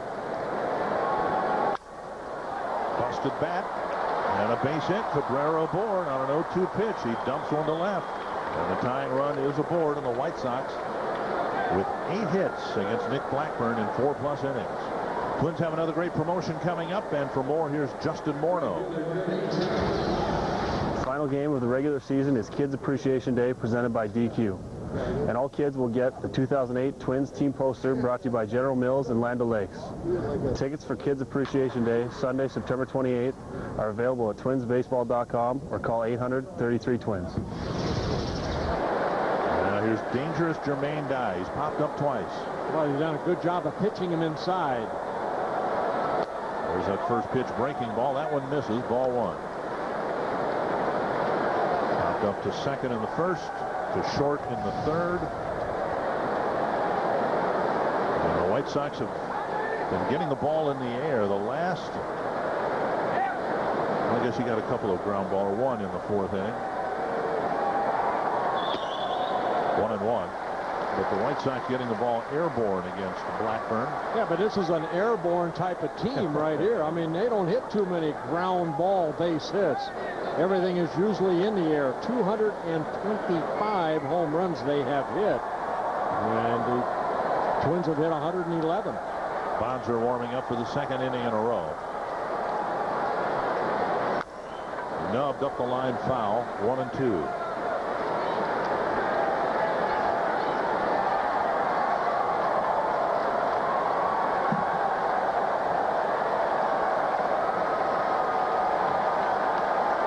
Blackburn got ahead of Cabrera 0-2 and then gave up the broken bat single, and now he gets ahead of Dye 1-2.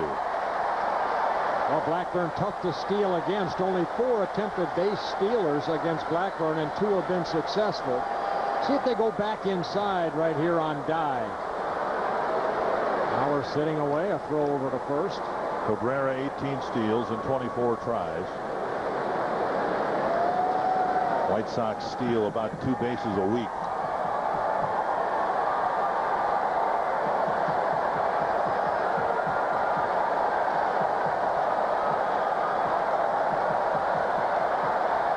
Blackburn needs a ground ball here.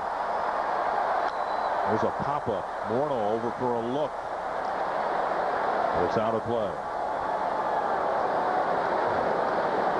Well, I mentioned the 225 home runs by the White Sox. You can see they've scored 777 runs. Well, the Twins have hit only 111 home runs, and they scored 813 runs. So do 2 different ways to look at a ball game. She thought the White Sox all about the big Earl Weaver 3-run home run, and the Twins have to do it. They have to scrape for runs. Blackburn with a long look in, and now he's ready. 1-2 to Jermaine Dye. Back to Blackburn. To Casilla. Double play. And Casilla dumped at second base, but the Twins get the 2nd double play of the night. That ball hit back to Blackburn so hard he has time to do the little crow hop and throw to Casilla right over the bag. Now Cabrera hustling down the line. He wants to break it up. But you can see Cabrera gets a good jump right there. Good throw to Casilla. Casilla comes off the bag and completes the double play. Cabrera trying to go in hard, break up that double play. But Casilla got rid of that ball before Cabrera could make contact with Casilla. 2nd double play turned behind Blackburn. Base is empty for Thome, and that's always a good idea. The hardest ball. Thome with a double and a run scored his first time up. Called out on strikes in the 3rd. 1 strike. Blackburn trying to put together his 3rd inning out of 5 where he's faced just 3 batters. The double plays have certainly helped. 1-1. Blackburn looking for win number 11. The Twins last night with Scott Baker getting the win.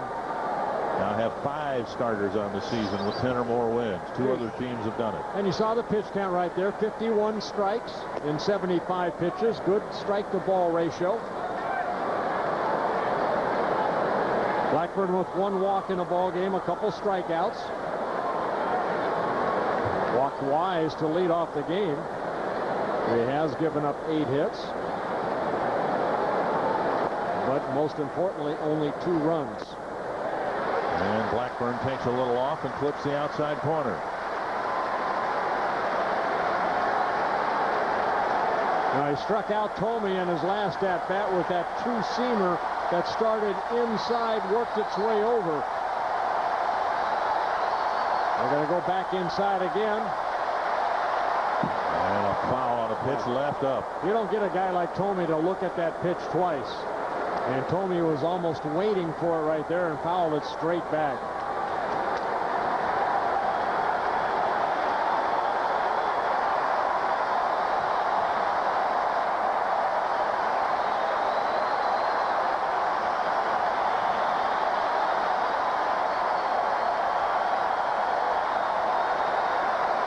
Two to Jim Tomey.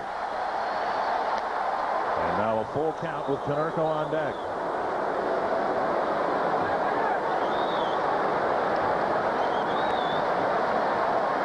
Always a tough pitch right here for a pitcher facing a guy with power. You want to go inside, but if you lead the ball over the plate, Tomey's going to hit it hard. So get that ball down and away. Throw a little 2-seamer down and away. Make Tomey hit it the other way. Full count. Swing and a foul just over the glove of Maurer. And that's what Joe Maurer and Blackburn were thinking. Something away. He just left that ball up a little bit. Maurer setting outside. And a good pitch, and Tomey just fouls it off. Fouled it down instead of up.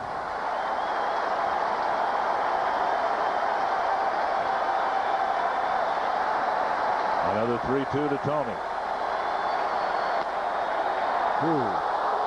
Wow, that little cutter not called for ball 4. Blackburn could make a case for having struck out Tomey all 3 times tonight. Let's take a look at the pitch. It's right down the middle of the plate. Maybe a little high, but that strike zone's supposed to be letter high. And to me, that's a strike. Maybe a little high. Well, Rick Anderson out for the 2nd time in this ball game to talk to his right-hander. Well, we talked about it before too. Jim Tomey, outstanding eye at the plate. Not only the power that he has, 540 home runs, he's also 15th on the all-time walk list. He's coming into these now with 1 walk in a ball game. Next in line, 14th on the all-time walk list, is Mr. Harmon Killebrew. Frank Breslow warming up as well. Behind Konerko is K.Griffey Jr. And Blackburn has gotten just 1 man here in the 5th, but he got Jermaine Dye to bounce into a double play. Konerko 0 for 2 tonight and just 1 for 11 so far against Nick Blackburn.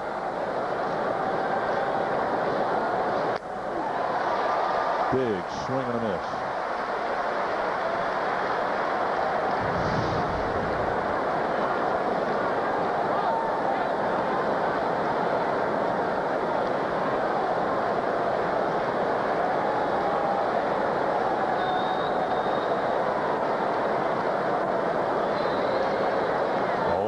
To Konerko. Off-speed pitch floating over for strike 2.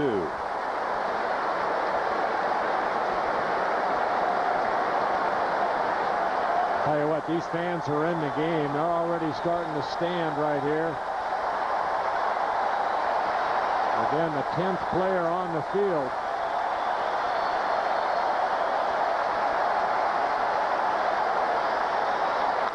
Bouncer to short. Punto charges. He has all day to throw to Morneau. And Blackburn pitches a scoreless 5th. The Twins' 1-run lead is preserved.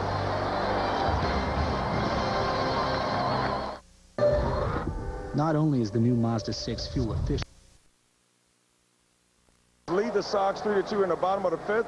I'm in the Minnesota State Lottery's winner's circle in section 127. I'm with Dan and Bev, and they're celebrating their 60th wedding anniversary. And what better way to celebrate it than a Twins game? That's right. We were here in 91 to help them celebrate when they won the World Series. Well, hopefully they'll be able to do that again. We want them to. That would be a nice anniversary present. Well, for being here, we're going to give you $100 worth of scratch-off lottery tickets, courtesy of the Minnesota State Lottery and Dick and Bert. What better way to celebrate a 60th wedding anniversary than a Twins win over the Sox today? Wow. Well, congratulations. Yes, happy anniversary. 1-1 to Justin Morneau. And he takes up and away 2-1. Now the Twins really made Burley work in the first 3 innings, but he got through the 4th 1-2-3 with just a handful of pitches. Morneau skies one down by the Chicago bullpen. It hit something, which should mean it's a dead ball. Great catch by Ramirez, but no. In fact, Mike Riley first called the out, and then he remembered the changed ground rule. Nice play by Ramirez. And if it were an out, and now they're pointing over the third base way. We had a play here last night. Konerko asking about the difference between the ball last night and tonight. Oh, Justin just got underneath this. He hits this ball. It hit something, a speaker, the roof, whatever, deflected, started coming back toward the field. Ramirez, great catch, and Mike Riley actually signaled out, and then, like he said, he remembered that that's a dead ball. Well, last weekend in St. Petersburg, Carlos Pena hit the catwalk. It was ruled a dead ball, and he got a big hit against the Twins. Morneau takes a breaking ball and ends up walking to start the 5th. Get back to our trivia question. The Twins and White Sox pursuing a division championship, pursuing the 90-win mark. When's the last American League team to win a division with less than 90 wins? And the Yankees of all people. Yeah, I'll go with the Yankees in 2000. Wow, you're good. Thank you. Here's Kubel, a walk and a ground out. And Burley tries to hit that outside corner and misses again. Yeah, that slider, he really has not had very good control of that slider. Again, Burley, that slider's a good pitch for him. Control of the fastball, both sides of the plate. Good circle changeup. And a strike, 1-1. You know, we've seen over the years Burley giving up more than a hit per inning, but I can't remember many times when he's walked 4 men in less than 5 innings. Yeah, very unusual. Again, over his career, he's averaged just over 2 walks per 9 in his career. And a fastball. That's a breaking ball right there that started about letter high and worked out over the plate. 1-2.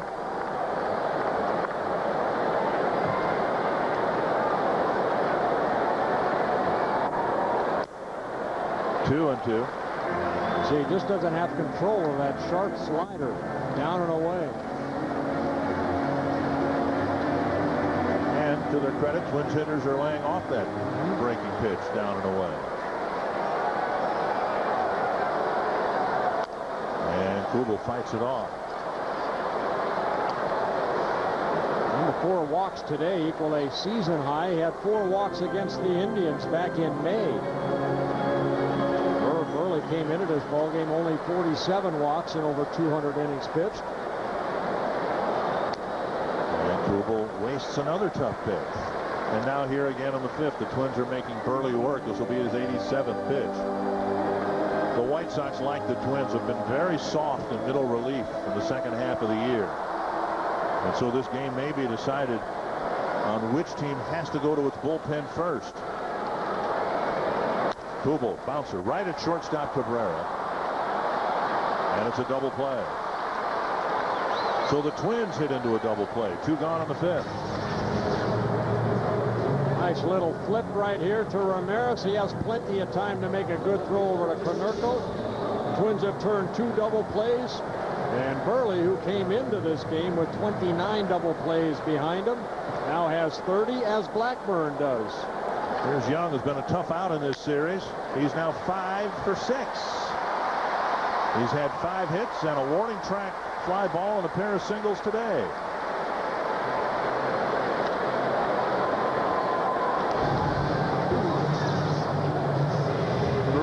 mentioned the pitch count. In Burley's case, he's been, in essence, this year a 100-pitch pitcher. Now, he has topped out at 110 pitches, but in his last start, a win against the Royals, 6 innings and just 93. That was on 3 days rest. So he's approaching a part of the pitch count where that's usually been the limit for him. Here's Harris, 2 singles tonight. Strike 1. And again, the White Sox are going to bring him back on 3 days rest. Plan to start him on Sunday.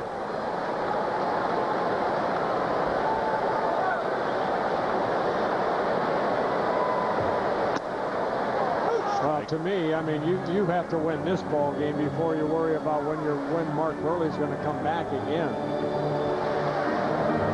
It seemed as important as the game is, a peculiar time to stretch him out to 120 pitches or something, though. And Young has to dive back, almost spellbound by Burley's pickoff move. He's a guy, Burley, to me, that can throw 120, 130 pitches because he doesn't have anything as far as delivery. He's got a very solid delivery. Harris busts his bat. Most of it ends up at Burley's feet, and he throws him out. 5 complete, and the Twins clinging to a 1-run lead. White Sox, Twins, tomorrow beginning at 6:30 on FSN North. Legend has it, Rocky Mountain Miners knew how to celebrate. And by your local Dodge dealer. Dodge, the official vehicle of Minnesota Twins baseball. Grand Casino game reset. The Twins leading by a run as we go to the 6th. Oh, Delmon Young having a good series so far. 5 for 6 in the series. K.Griffey Jr., who will lead off this inning, has a couple home runs in this series. Span today, a single, a walk, an RBI, and he scored a run. And the Twins are the first to go to the bullpen. It'll be Craig Breslow coming out of the bullpen in relief of Nick Blackburn. Left-hand hitting K.Griffey Jr. leading off, then a right-hander Ramirez, then lefty Pierzynski, the first 3 batters for the Sox here in the 6th. First pitch, and a couple of hops. Casilla throws him out, 1 down. Let's go down to Ron Coomer and Jerry White, the first base coach. We're here with Jerry White, Twins first base coach and base running coach. J-Dub, Mark Burley makes it tough on a running game. Yes, he does. As you can see, he got guys going back to first base, and he's not even attempting to throw over there. So, how about how quick he is to first base? He's quicker than normal, 0.9, 1-1.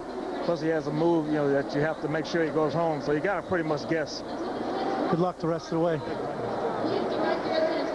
Thank you, Ron. Thank you, J-Dub. And Breslow delivers strike 1 to Ramirez, who was singled twice in the ballgame.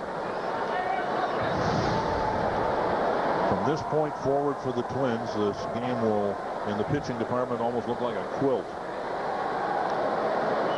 Ron Gardenhire will hope to get a full inning from Breslow here. Bonds are warming up for the 3rd time. Blackburn hoping to pick up the win. Popped up, and Punto comes in.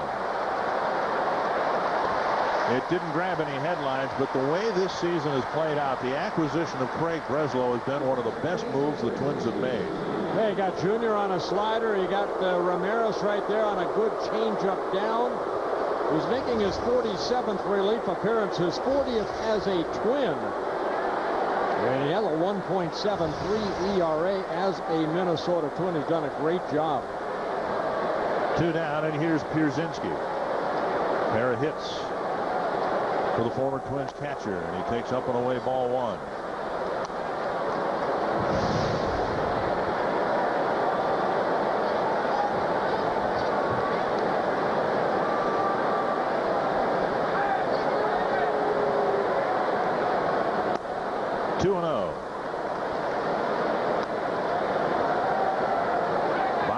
Warmed up, and if the inning is extended beyond this at bat, Twins may see a pitching change and bring Bonser in to face Uribe.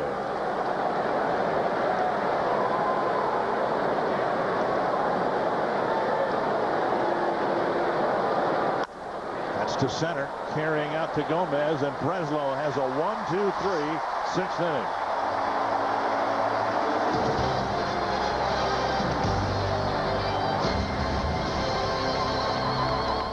I'm John Hass, and I switched from BMW to a new Ford Edge.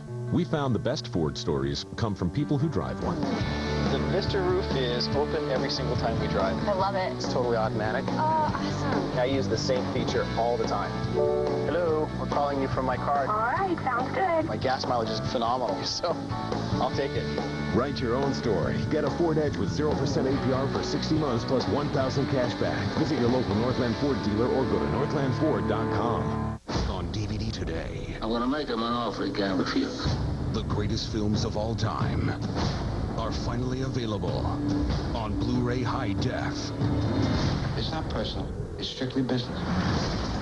With pristine picture clarity and all new special features. Keep your friends close, but your enemies closer. The Godfather Coppola Restoration, the best Blu-ray of 2008. Just when I thought I was out, they pulled me back in. Own it today. Hi, I'm Tony Romo.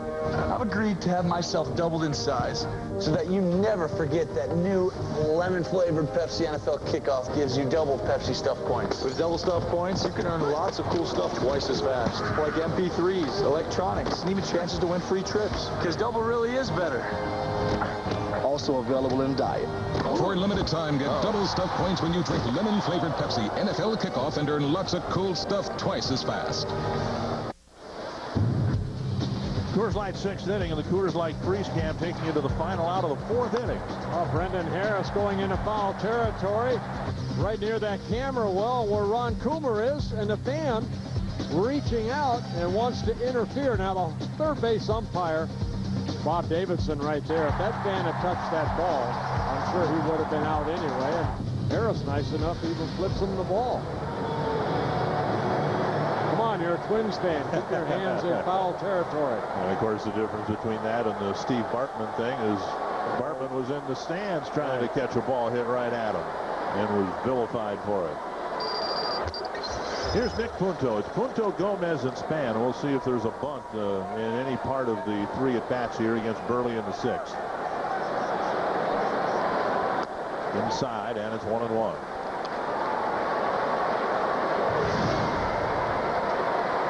Punto reached in a fielder's choice and scored in the second inning.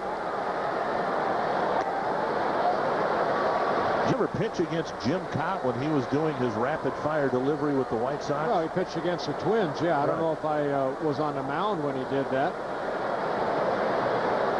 Burley's slow compared to what Jim Cott did. I mean, Jim would be on the mound right now. As soon as that batter stepped in, Nick Punto, he would throw the ball home. Right now, the ball would be on its way.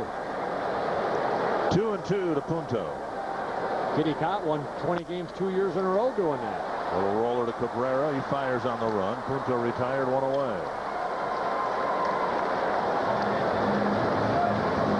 I think he said, wasn't it former manager of yours, Chuck Tanner, that suggested to Jim that he do that, try to change things up a little bit. Well, he said speed up his delivery, but I don't think Chuck even thought he'd be as quick as he was. I mean, right now, a ball would be coming. There's so many times I remember that the umpire would say no pitch, because that ball right now would be coming. Catcher, of course, would be ready. Here's Gomez. Bluffs a bunt, takes a ball. Bluffed a slug bunt.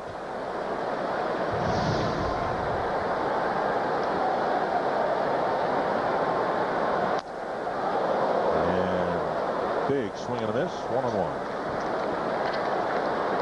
There's Gomez hit the one home run against Burley.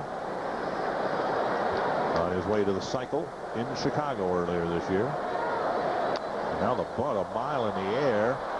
And Pierzynski can't quite get there. 1-2.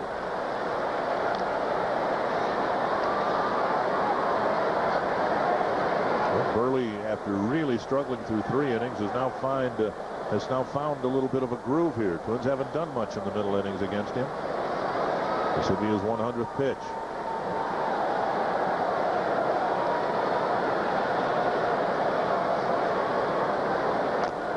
Two-strike bunt, and Gomez is retired. 2 down. And Burley will be credited with a strikeout, his second of the ball game, both of them Gomez. And now Span.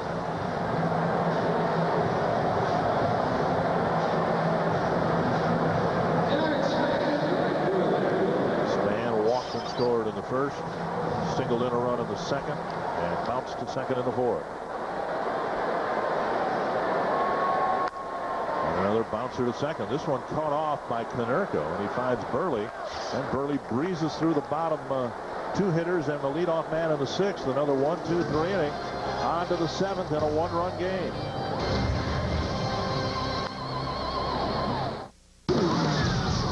West Twins Live, next on FSN North.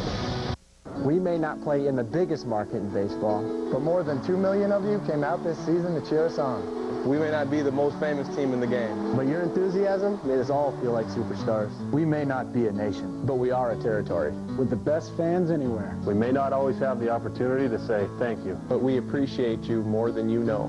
Thank you. Thank you. Gracias. Thank you, Twins fans, from all of us to all of you.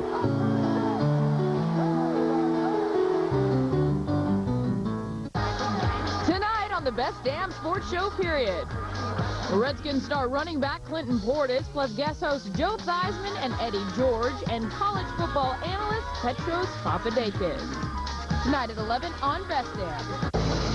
This week on Pro Football Preview, Sean Merriman, Jay Glazer, and Eddie George get you the inside story on this week's biggest games.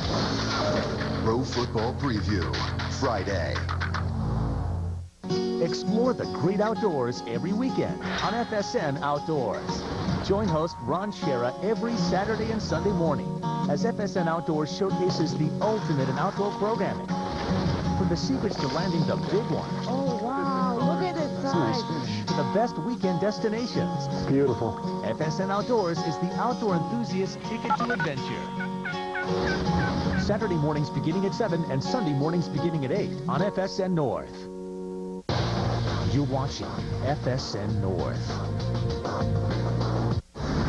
Tight one-run ball game, and here's your Dodge game summary. Twins took an early lead in the bottom of the first inning. And they added 2 in the bottom of the second inning to take a 3-1 lead. But K.Griffey Jr. hitting a home run for the second straight night. And it's a 3-2 lead. Nick Blackburn worked the first 5 innings, couple walks, couple strikeouts. Greg Breslow worked a 1-2-3 sixth inning. Now it's up to Boof Bonser to get out of the seventh. He'll face Juan Uribe, Dwayne Wise, and Orlando Cabrera. Bonser making his 45th appearance. He made 12 starts at the beginning of the year. And a breaking ball, strike one. We were talking a game or two ago about one of the keys for the Twins in the final week, and we discussed the merits of pitchers completing innings, and that's what's happened over the last 3 ball games now. There hasn't been a mid-inning pitching change. Final game in St. Petersburg last night and so far tonight, and Bonser hopes to keep that pattern alive in pitching a scoreless 7th.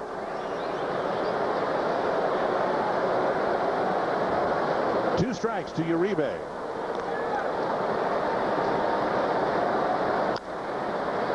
Little pop-up in foul ground. Morno's there, 1 down. And that'll bring up Dwayne Wise.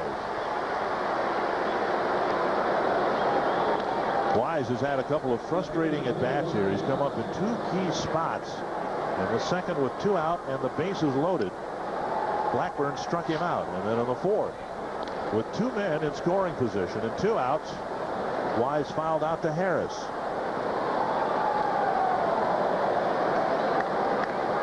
The White Sox have left 6 men on, and Wise himself is left on 5. Strike 1. Wise, 30 years old, originally signed by the Reds. He came up to the big leagues with the Blue Jays. He spent time in Atlanta and Cincinnati. Signed a minor league contract in late March by the Chicago White Sox. Went to minor leagues, got called up a couple times. Had some big home runs for him, but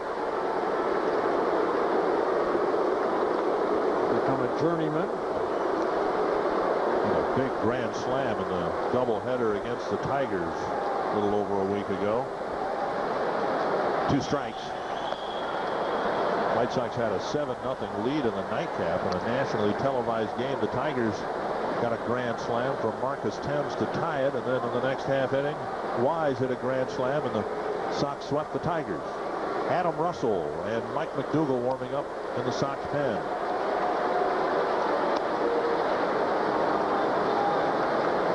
One and two. Outside 2-2. That fastball just missing. Booth Bonser, a lot of strikeouts on that curveball. Mauer sitting outside. The ball just a bit outside.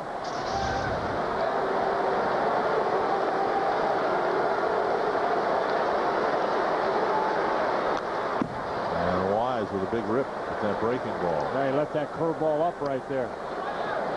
Because the White Sox are built around a quick strike offense, a lot of home runs, it's so important for Bonser to do what Breslow did, keep the bases empty in a one-run game. Yeah, Twins have done a good job so far in this series, keeping the table setters off the bases for the middle part of the lineup. 2-2. And Wise, one of those table setters. Another curveball, make it a better one. Bonser gets the first hop and throws to Morneau. 2 down. That was a better one, down in the strike zone. Again, sometimes Bonser has a good curveball. You throw one up that Wise fouled off the previous pitch. You come right back with another one. And that's about all he could do right there. Just beat it into the turf. And Bonser, feeling his position, gets the second out. Cabrera, 1-3. Robbed of an extra base hit by Harris, leading off the third.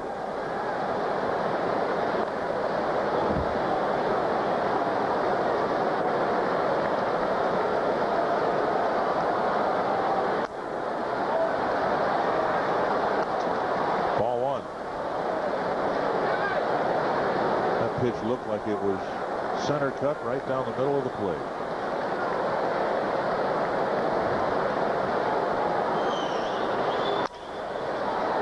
Cabrera will drop a base hit in front of Delman Young. And that'll bring Jermaine Dye to the plate.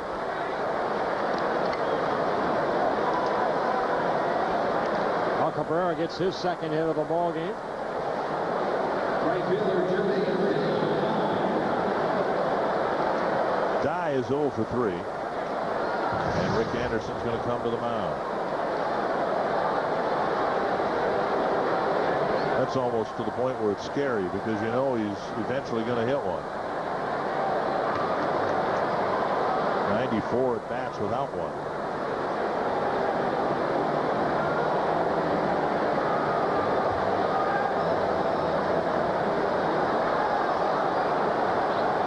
I'm sure that's what Rick Anderson is out there talking to Booth Bonser about.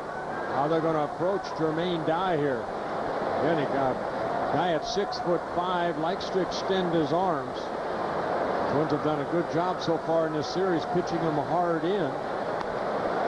Jose Maharis warming up. Jim Thome would hit behind Dye.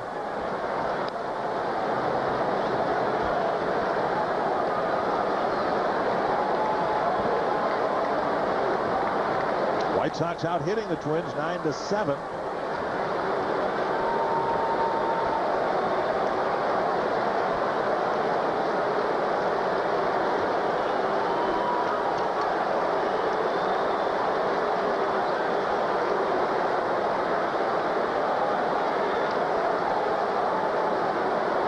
Dye 3 hits in 15 at-bats in his career against Booth Bonser.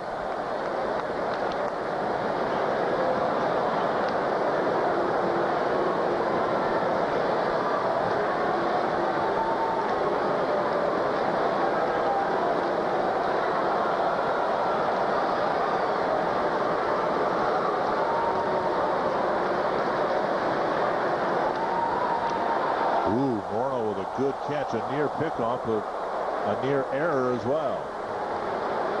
The ball thrown into the feet of the runner.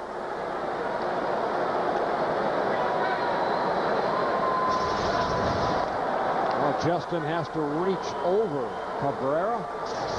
to keep that from going into the White Sox bullpen.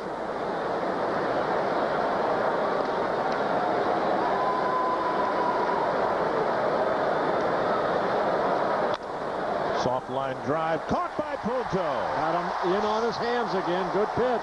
A single with 2 out does no damage. Bonds are a scoreless 7th. And Booth, hearing the Booth chant as he comes off the mound. Oh.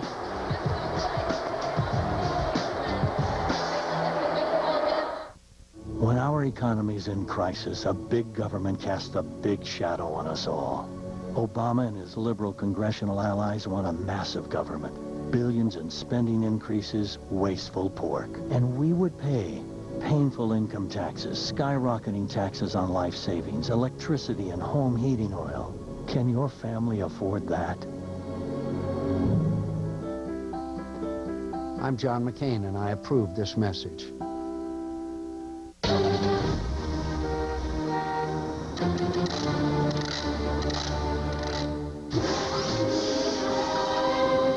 When it comes to your vehicle, we really know how to orchestrate total car care.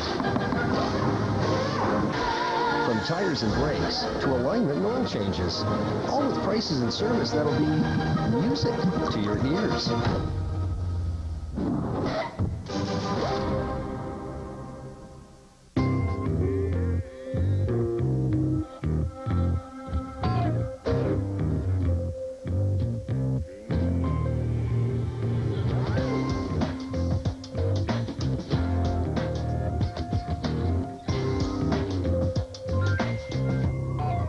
Come see what everyone's talking about at your local Chrysler dealer. Right now, get up to $5,000 cash allowance on Chrysler Town & Country Touring.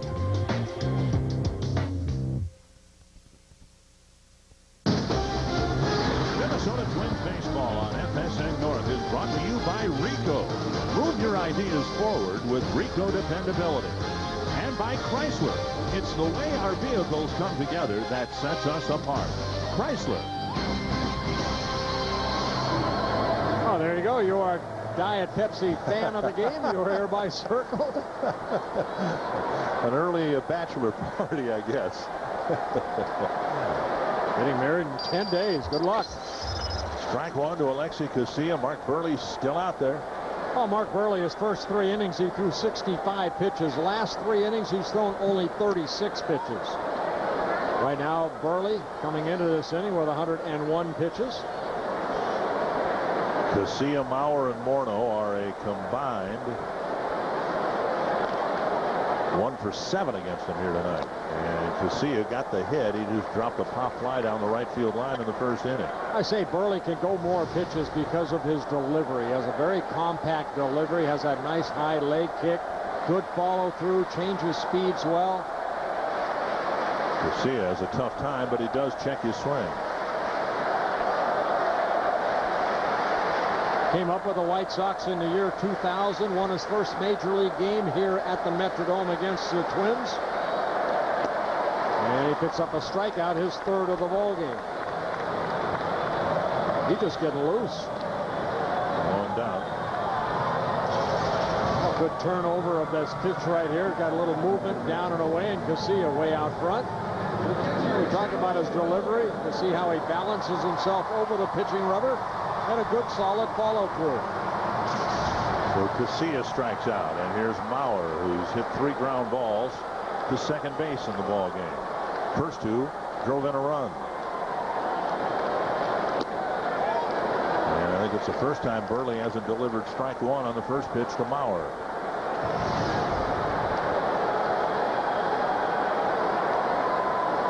Trying to get aboard, trying to get his first hit of the night. The average at 328. And a strike, 1-1. 42,126 the paid attendance here tonight. Very nice crowd. Up about, what, 7,000 from last night? Yep. 1-1 to Mauer. Sliced foul, 1-2.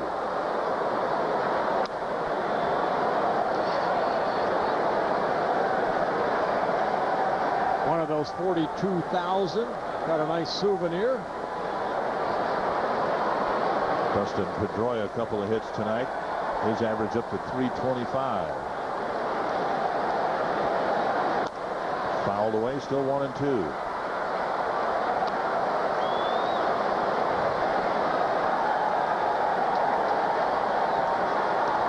Twins haven't done much of anything against Burley since scoring a pair of runs in the second, and in that inning they didn't exactly hit rockets all over the ballpark.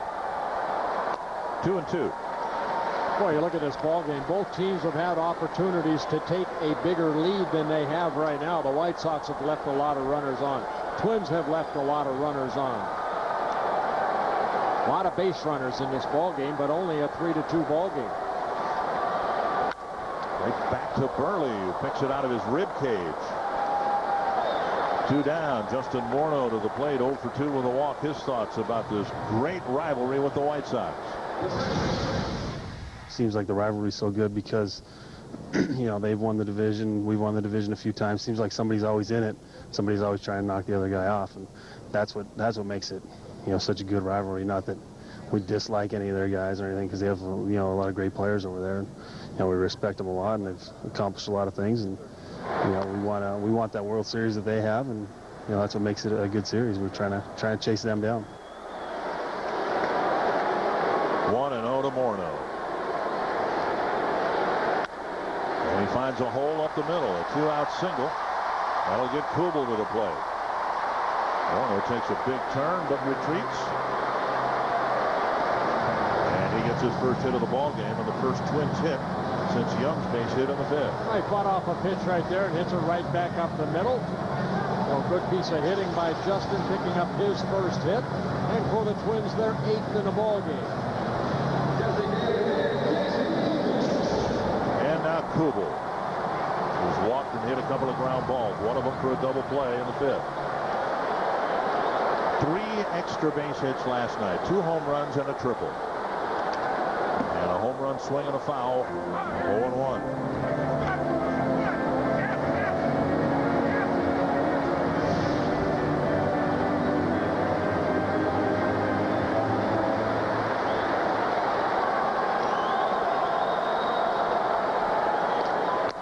There's the outside corner, 0-2.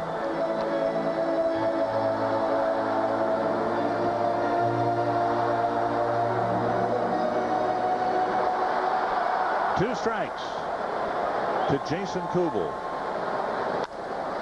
It's a foul ball over by the Twins bullpen, back in the seats.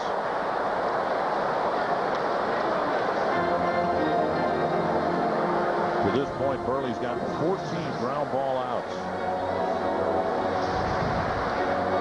He came into the ball game, about 60% of his outs come on ground ball outs.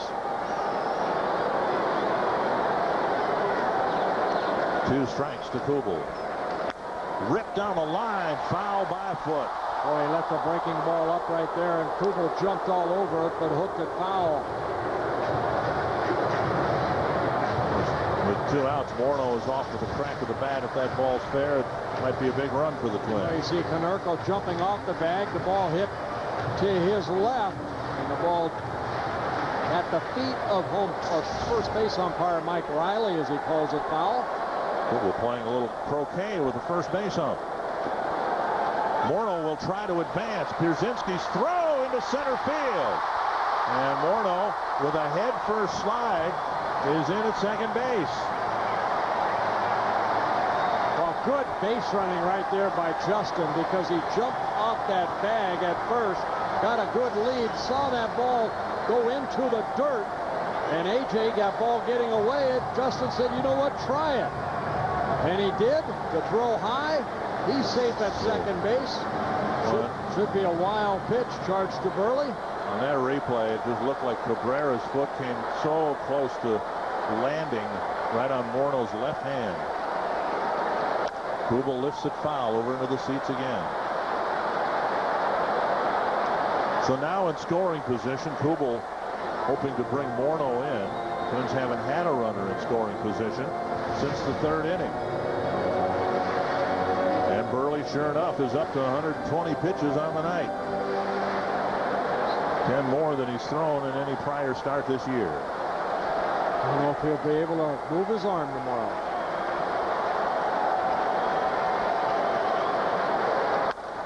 Grounded. Konerko sprawls to his knees, makes the catch. Burley there, and Burley's completed 7 innings. Held the Twins to just 3 runs, but comes off the field with his team down a run.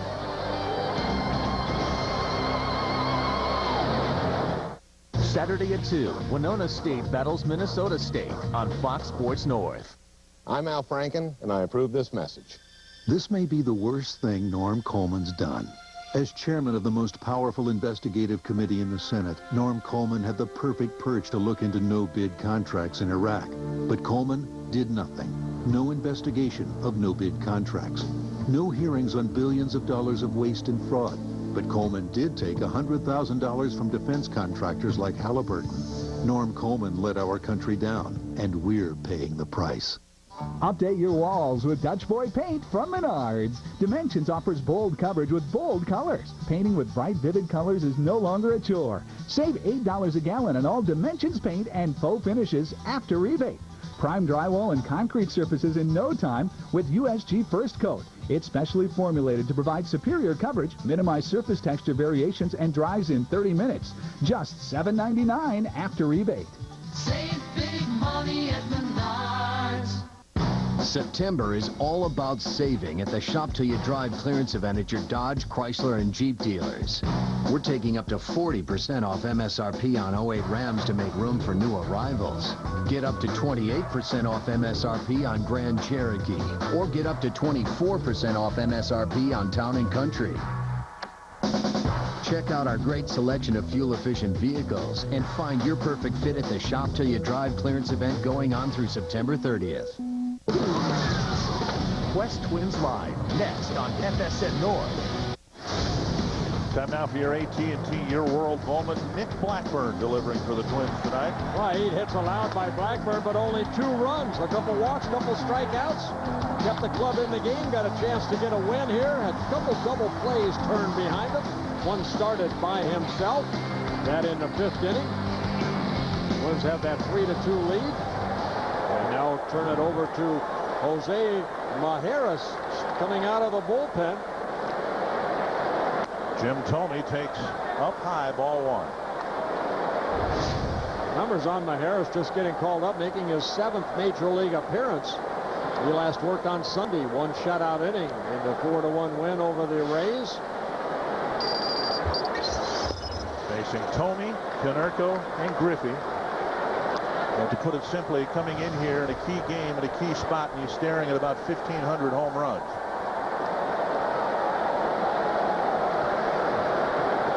He's thrown strikes, but has fallen behind Thome 2-0. And now 3-0.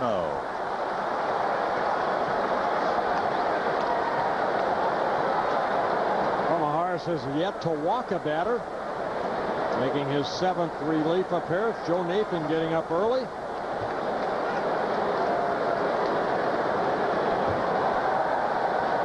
To Thome. Strike on the inside corner.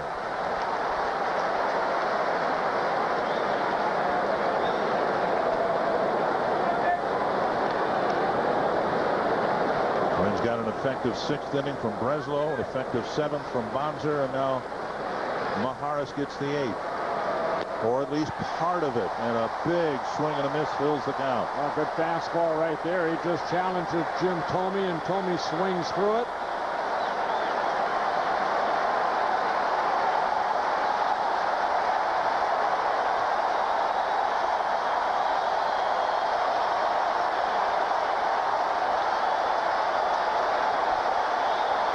Full count to the leadoff man in the 8th. Skied to center field. Gomez comes in. 1 big out.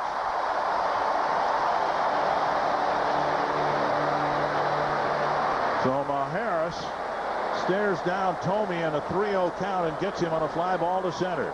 Yeah, good job right there. Justin Morneau going out to just try to calm down this left-hander, but what a job right there coming back. You can earn a discount to any of the final 4 Twins home games equal to the cost of a gallon of gas. It's called Tanks from the Twins and Quick Trip. You'll also receive more discounts on gas and a car wash from Quick Trip. The deal is exclusive to the web and phone orders 833 Twins or go to twinsbaseball.com for details. Here's Konerko. And there is strike one. Oh, good curveball right there. First 3 pitches out of the strike zone. The next 4 were strikes.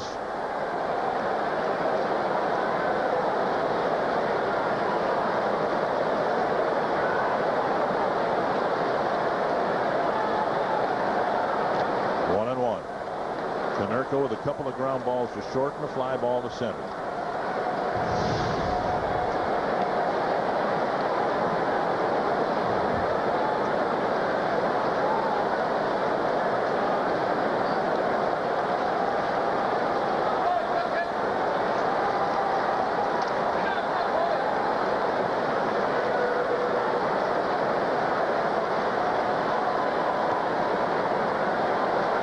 Swing and a miss, 1-2.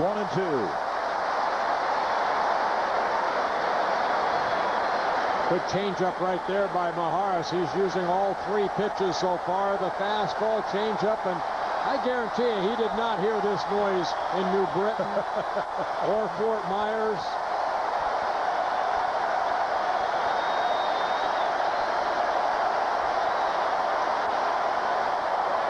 One and 2 to Konerko. Snap bat and a dribbler to second. Easy play for Casilla and out number 2. Another good pitch inside. Boop Bonser got the final out of Jermaine Dye. Hit that soft line drive to Punto on a good pitch inside right there. In on Konerko. Don't let him extend those arms. Another very good pitch. White Sox have scored 5 runs in this series and all 5 scoring on Griffey plate appearances. Got 2 home runs, a couple RBIs by outs. Hit into a double play last night that produced a run.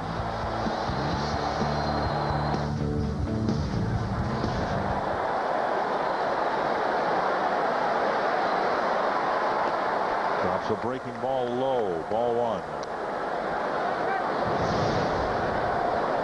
Griffey didn't hit the ball hard against Blackburn in the second. Just hit a little chopper up the line, but scored Tomey from third base. Then the home run in the 4th.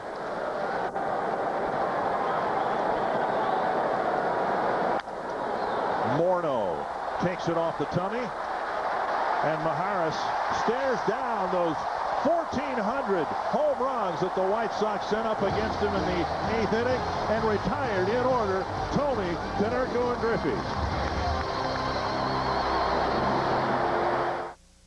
September is all about saving at the Shop Till You Drive clearance event at your Dodge, Chrysler, and Jeep dealers.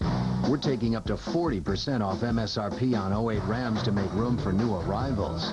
Get up to 28% off MSRP on Grand Cherokee, or get up to 24% off MSRP on Town & Country. Check out our great selection of fuel-efficient vehicles and find your perfect fit at the Shop Till You Drive clearance event going on through September 30th. Tonight on the Best Damn Sports Show, period. Redskins star running back Clinton Portis, plus guest hosts Joe Theismann and Eddie George, and college football analyst Petros Papadakis.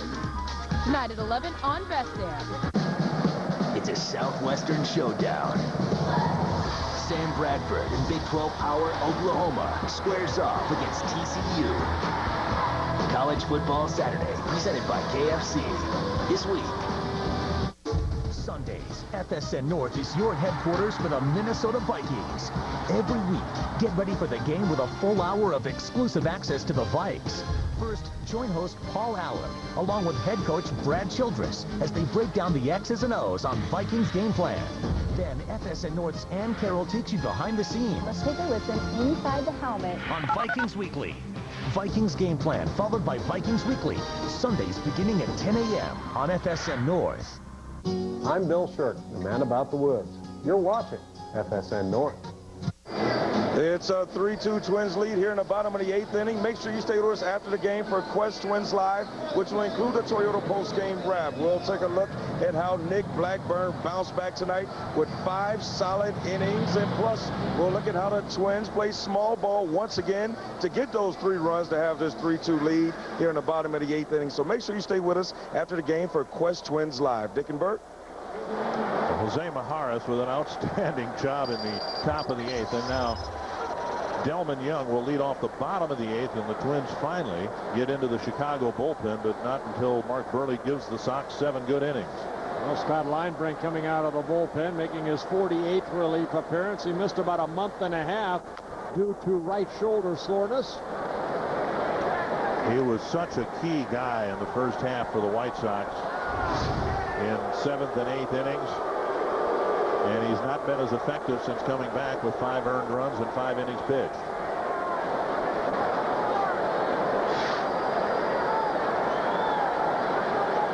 Two strikes to Young. 2 singles and a warning track fly ball tonight. And Young with 5 hits in the first 2 games of this series.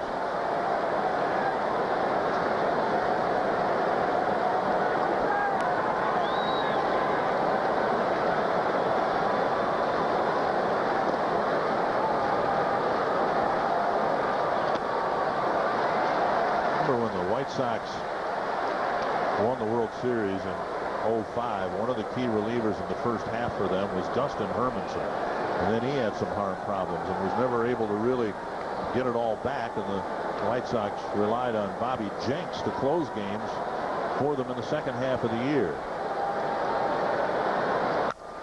Young with his 3rd hit tonight toward the gap, cut off by Wise, and Young will be held to a single.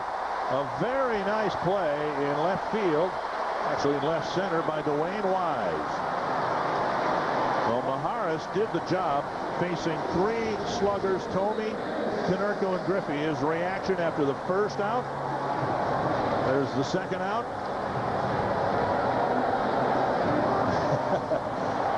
And a little more animated after the 3rd out.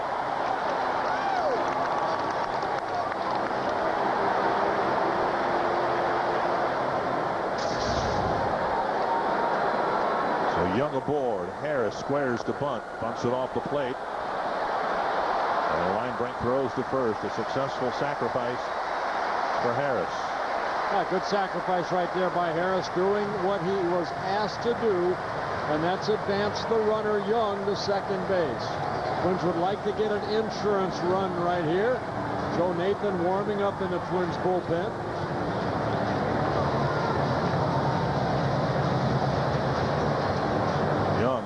Phenomenal series. 3 hits last night and 3 again tonight. Harris gets the bunt down, and now Punto, who's never faced Linebrink, trying to give the Twins an important insurance run. Well, Scotty Alger wanting to get Young's attention because Wise out in left field playing a shallow left field. He said, take a look at him, that he's playing very shallow. So if Nick Punto slaps that ball that way, Young may not be able to score. At the knees, a strike. Yeah, Linebrink signed a 4-year contract over the winter by the Chicago White Sox. A guy that over the last 4 years has worked 73 games or more in a season. So he's been very durable, but this year had some shoulder problems that put him on a disabled list. 1-1. He's always had a very good fastball, very sharp slider. He'll mix in a split finger. Sets that split finger in that hand as he looks for the sign.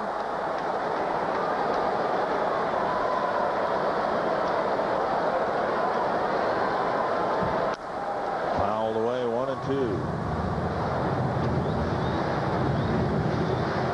Twins have their leadoff man on for the first time since the 5th inning when Morneau walked. He didn't stay on the bases very long. Google bounced into a double play to take him off.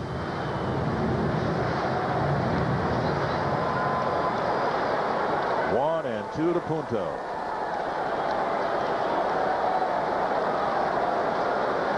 And you see him move his fingers around, throwing something else, and it's A strike 3 called. Fastball that hits the inside corner. 2 down. Young still at second, and that'll bring up Gomez.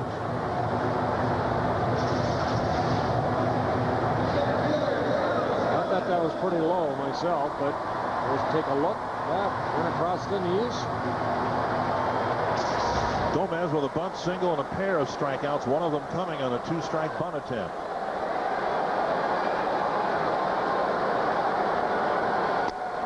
And he takes one at the knees.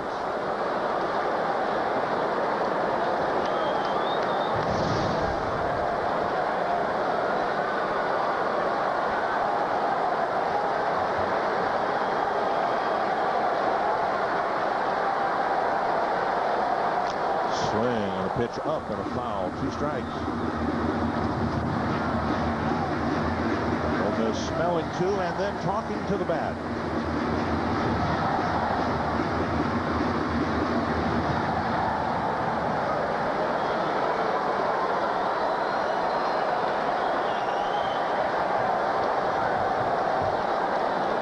Got him. Gomez strikes out. Young left at second. It'll be a 1-run lead for Joe Nathan as the Twins are 3 outs away from pulling into a half game behind the White Sox. 9 on the year. Alexi Ramirez leads it off. First pitch, a check swing and a foul, 1 strike. Good fastball, inside part of the plate. Ramirez dropping the bat, but still got a piece of Joe Mauer.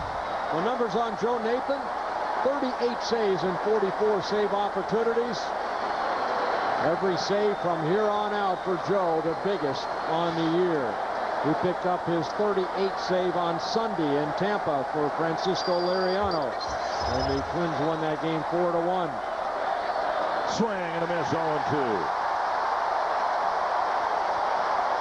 This is the 17th game between these 2 ball clubs. Twins have won 8. Chicago has won 8. Joe Nathan against the White Sox so far this year, 3 saves in the 8 wins. 42,125 the paid. No one has left, and 42,000 of them are standing. That'll create a traffic jam.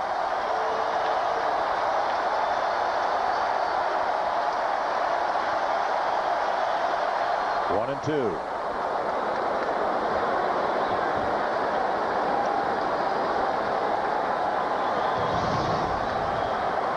Ramirez with a pair of singles his first 2 times up, when he popped up to Punto in the 6th against Breslow.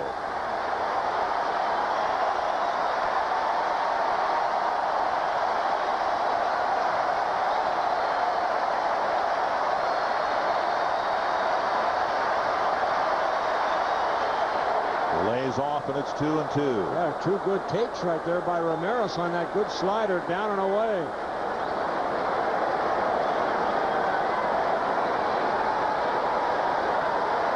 Ramirez, Pierzynski, Uribe scheduled. Swisher and others on the bench for Chicago. Boy, this is what it's all about, isn't it? I mean, you get into late September, you got a chance to get 1/2 game behind. You got the right guy on the mound in your home ballpark. Bouncer between Jeff Cox and the line.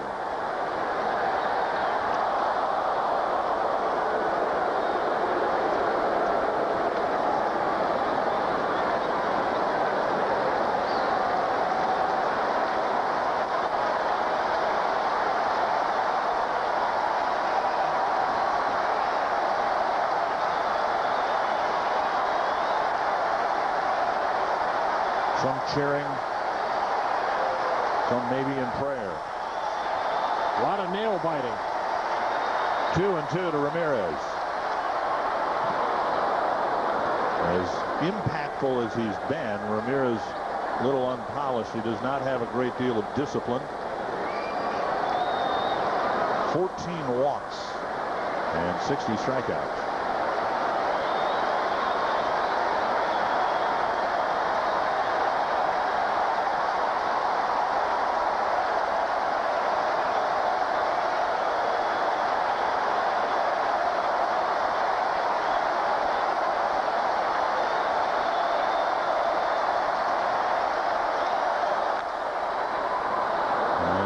Nathan leaves another one inside, and Ramirez opens up and pulls it foul. Yeah, he's hanging tough right here. Ramirez, 26 years old, defected from Cuba. Then signed with the White Sox. And his manager, who put the moniker on the Twins' style of play 2 years ago, gave Ramirez the nickname the Cuban Missile, and it seems to fit. He packs a lot of punch.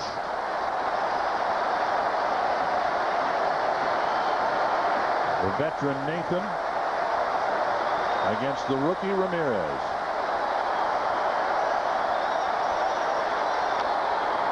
And that will reach the seats.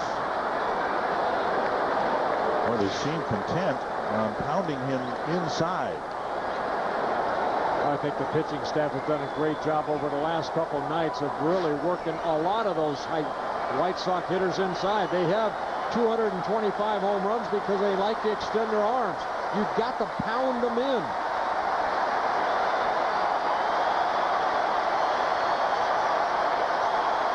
A torturous opening at bat in the top of the ninth.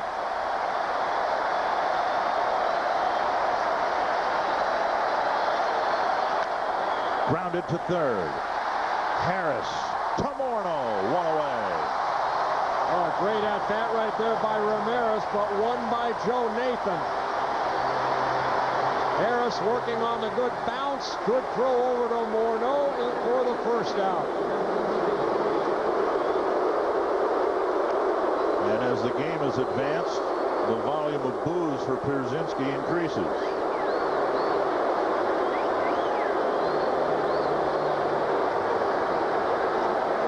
Pierzynski 1 for 9 against Nathan. He singled against him the first time he faced him and hasn't gotten a hit since.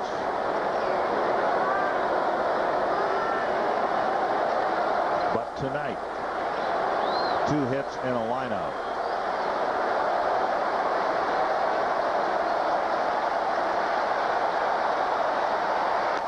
Check swing, ball 1.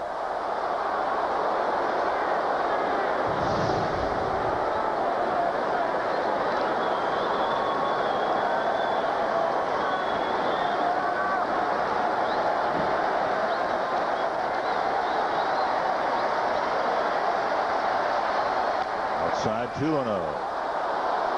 Nathan pitching to the bottom third of the Chicago order, and a long at bat with Ramirez. Pierzynski, and then instead of Uribe, apparently it'll be Nick Swisher.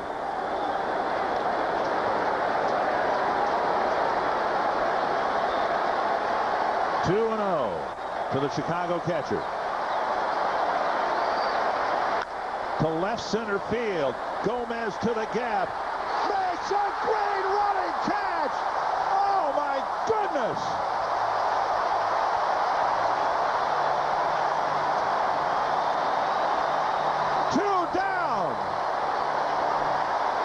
Catch up to that ball. The crowd loves it. Listen to it. Gomez covers so much ground. This ball looked like it was going to be a gapper. It looked like it was going to go for extra bases, but here comes the speedster right there. Gomez reaching out and making a fantastic catch. Joe Nathan says, whoa, can he cover some ground? 2 down. And here is Swisher. Uribe had gone 1 for 3. Nathan looking for his 39th save, his 200th career save. Just 1 out away. Ball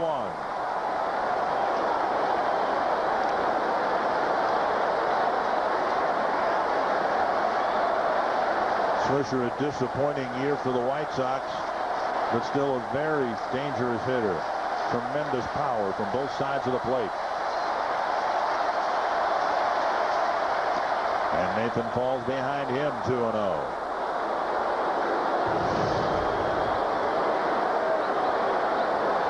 The home run against Nathan came the last time he faced him.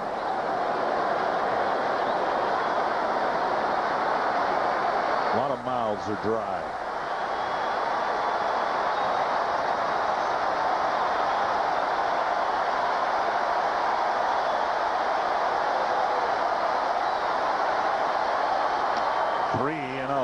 With Dwayne Wise on deck. They don't want to make a mistake right here.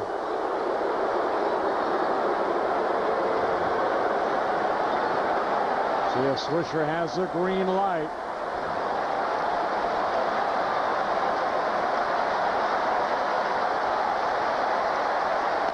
And he walks him. So Swisher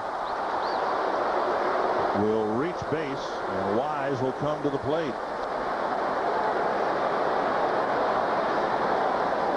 Jerry Owens will run for Swisher.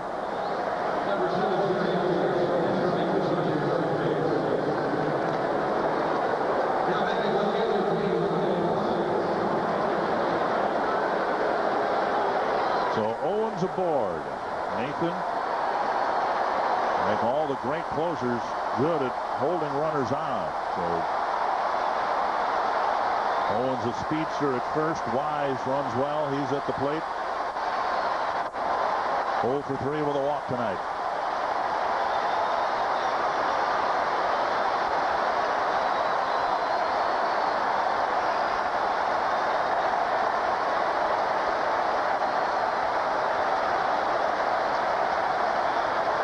Breaking ball over. Good curveball right there by Nathan to get strike one. Nathan with that high leg kick. Owens with the good speed. But your main concern is just get this guy out right here at the plate.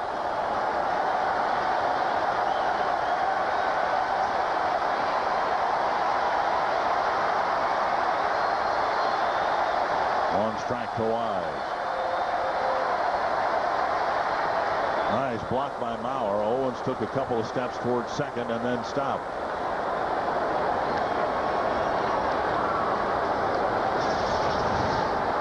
Well, the breaking ball right here. Joe knocking it down. Owens staying at first base.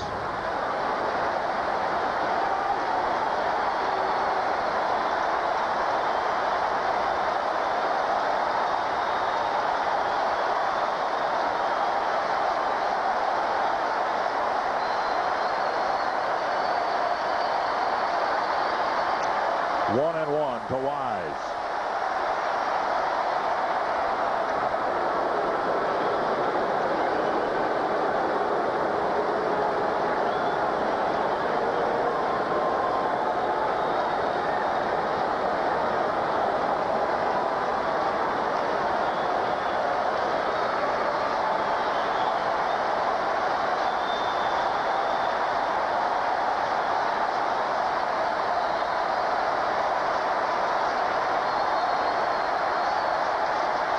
Two and one. And Mauer to the mound.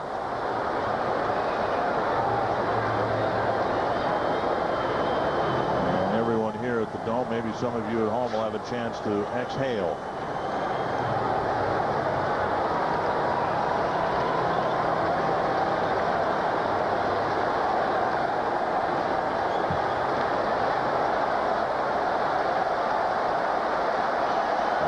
Pitched a clean eighth. Nathan trying to pin it down.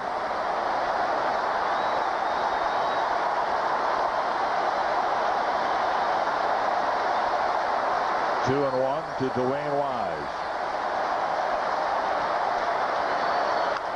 To second base. And your Minnesota Twins are a half game out of first. Joe Nathan picking up his 39th save. He picks up his 200th Major League save. Great running catch by Gomez. Boy, did he cover some ground. Only one extra base hit in this ball game, and the K.Griffey Jr. home run. Twins scored 3 runs on 8 hits, all of them singles.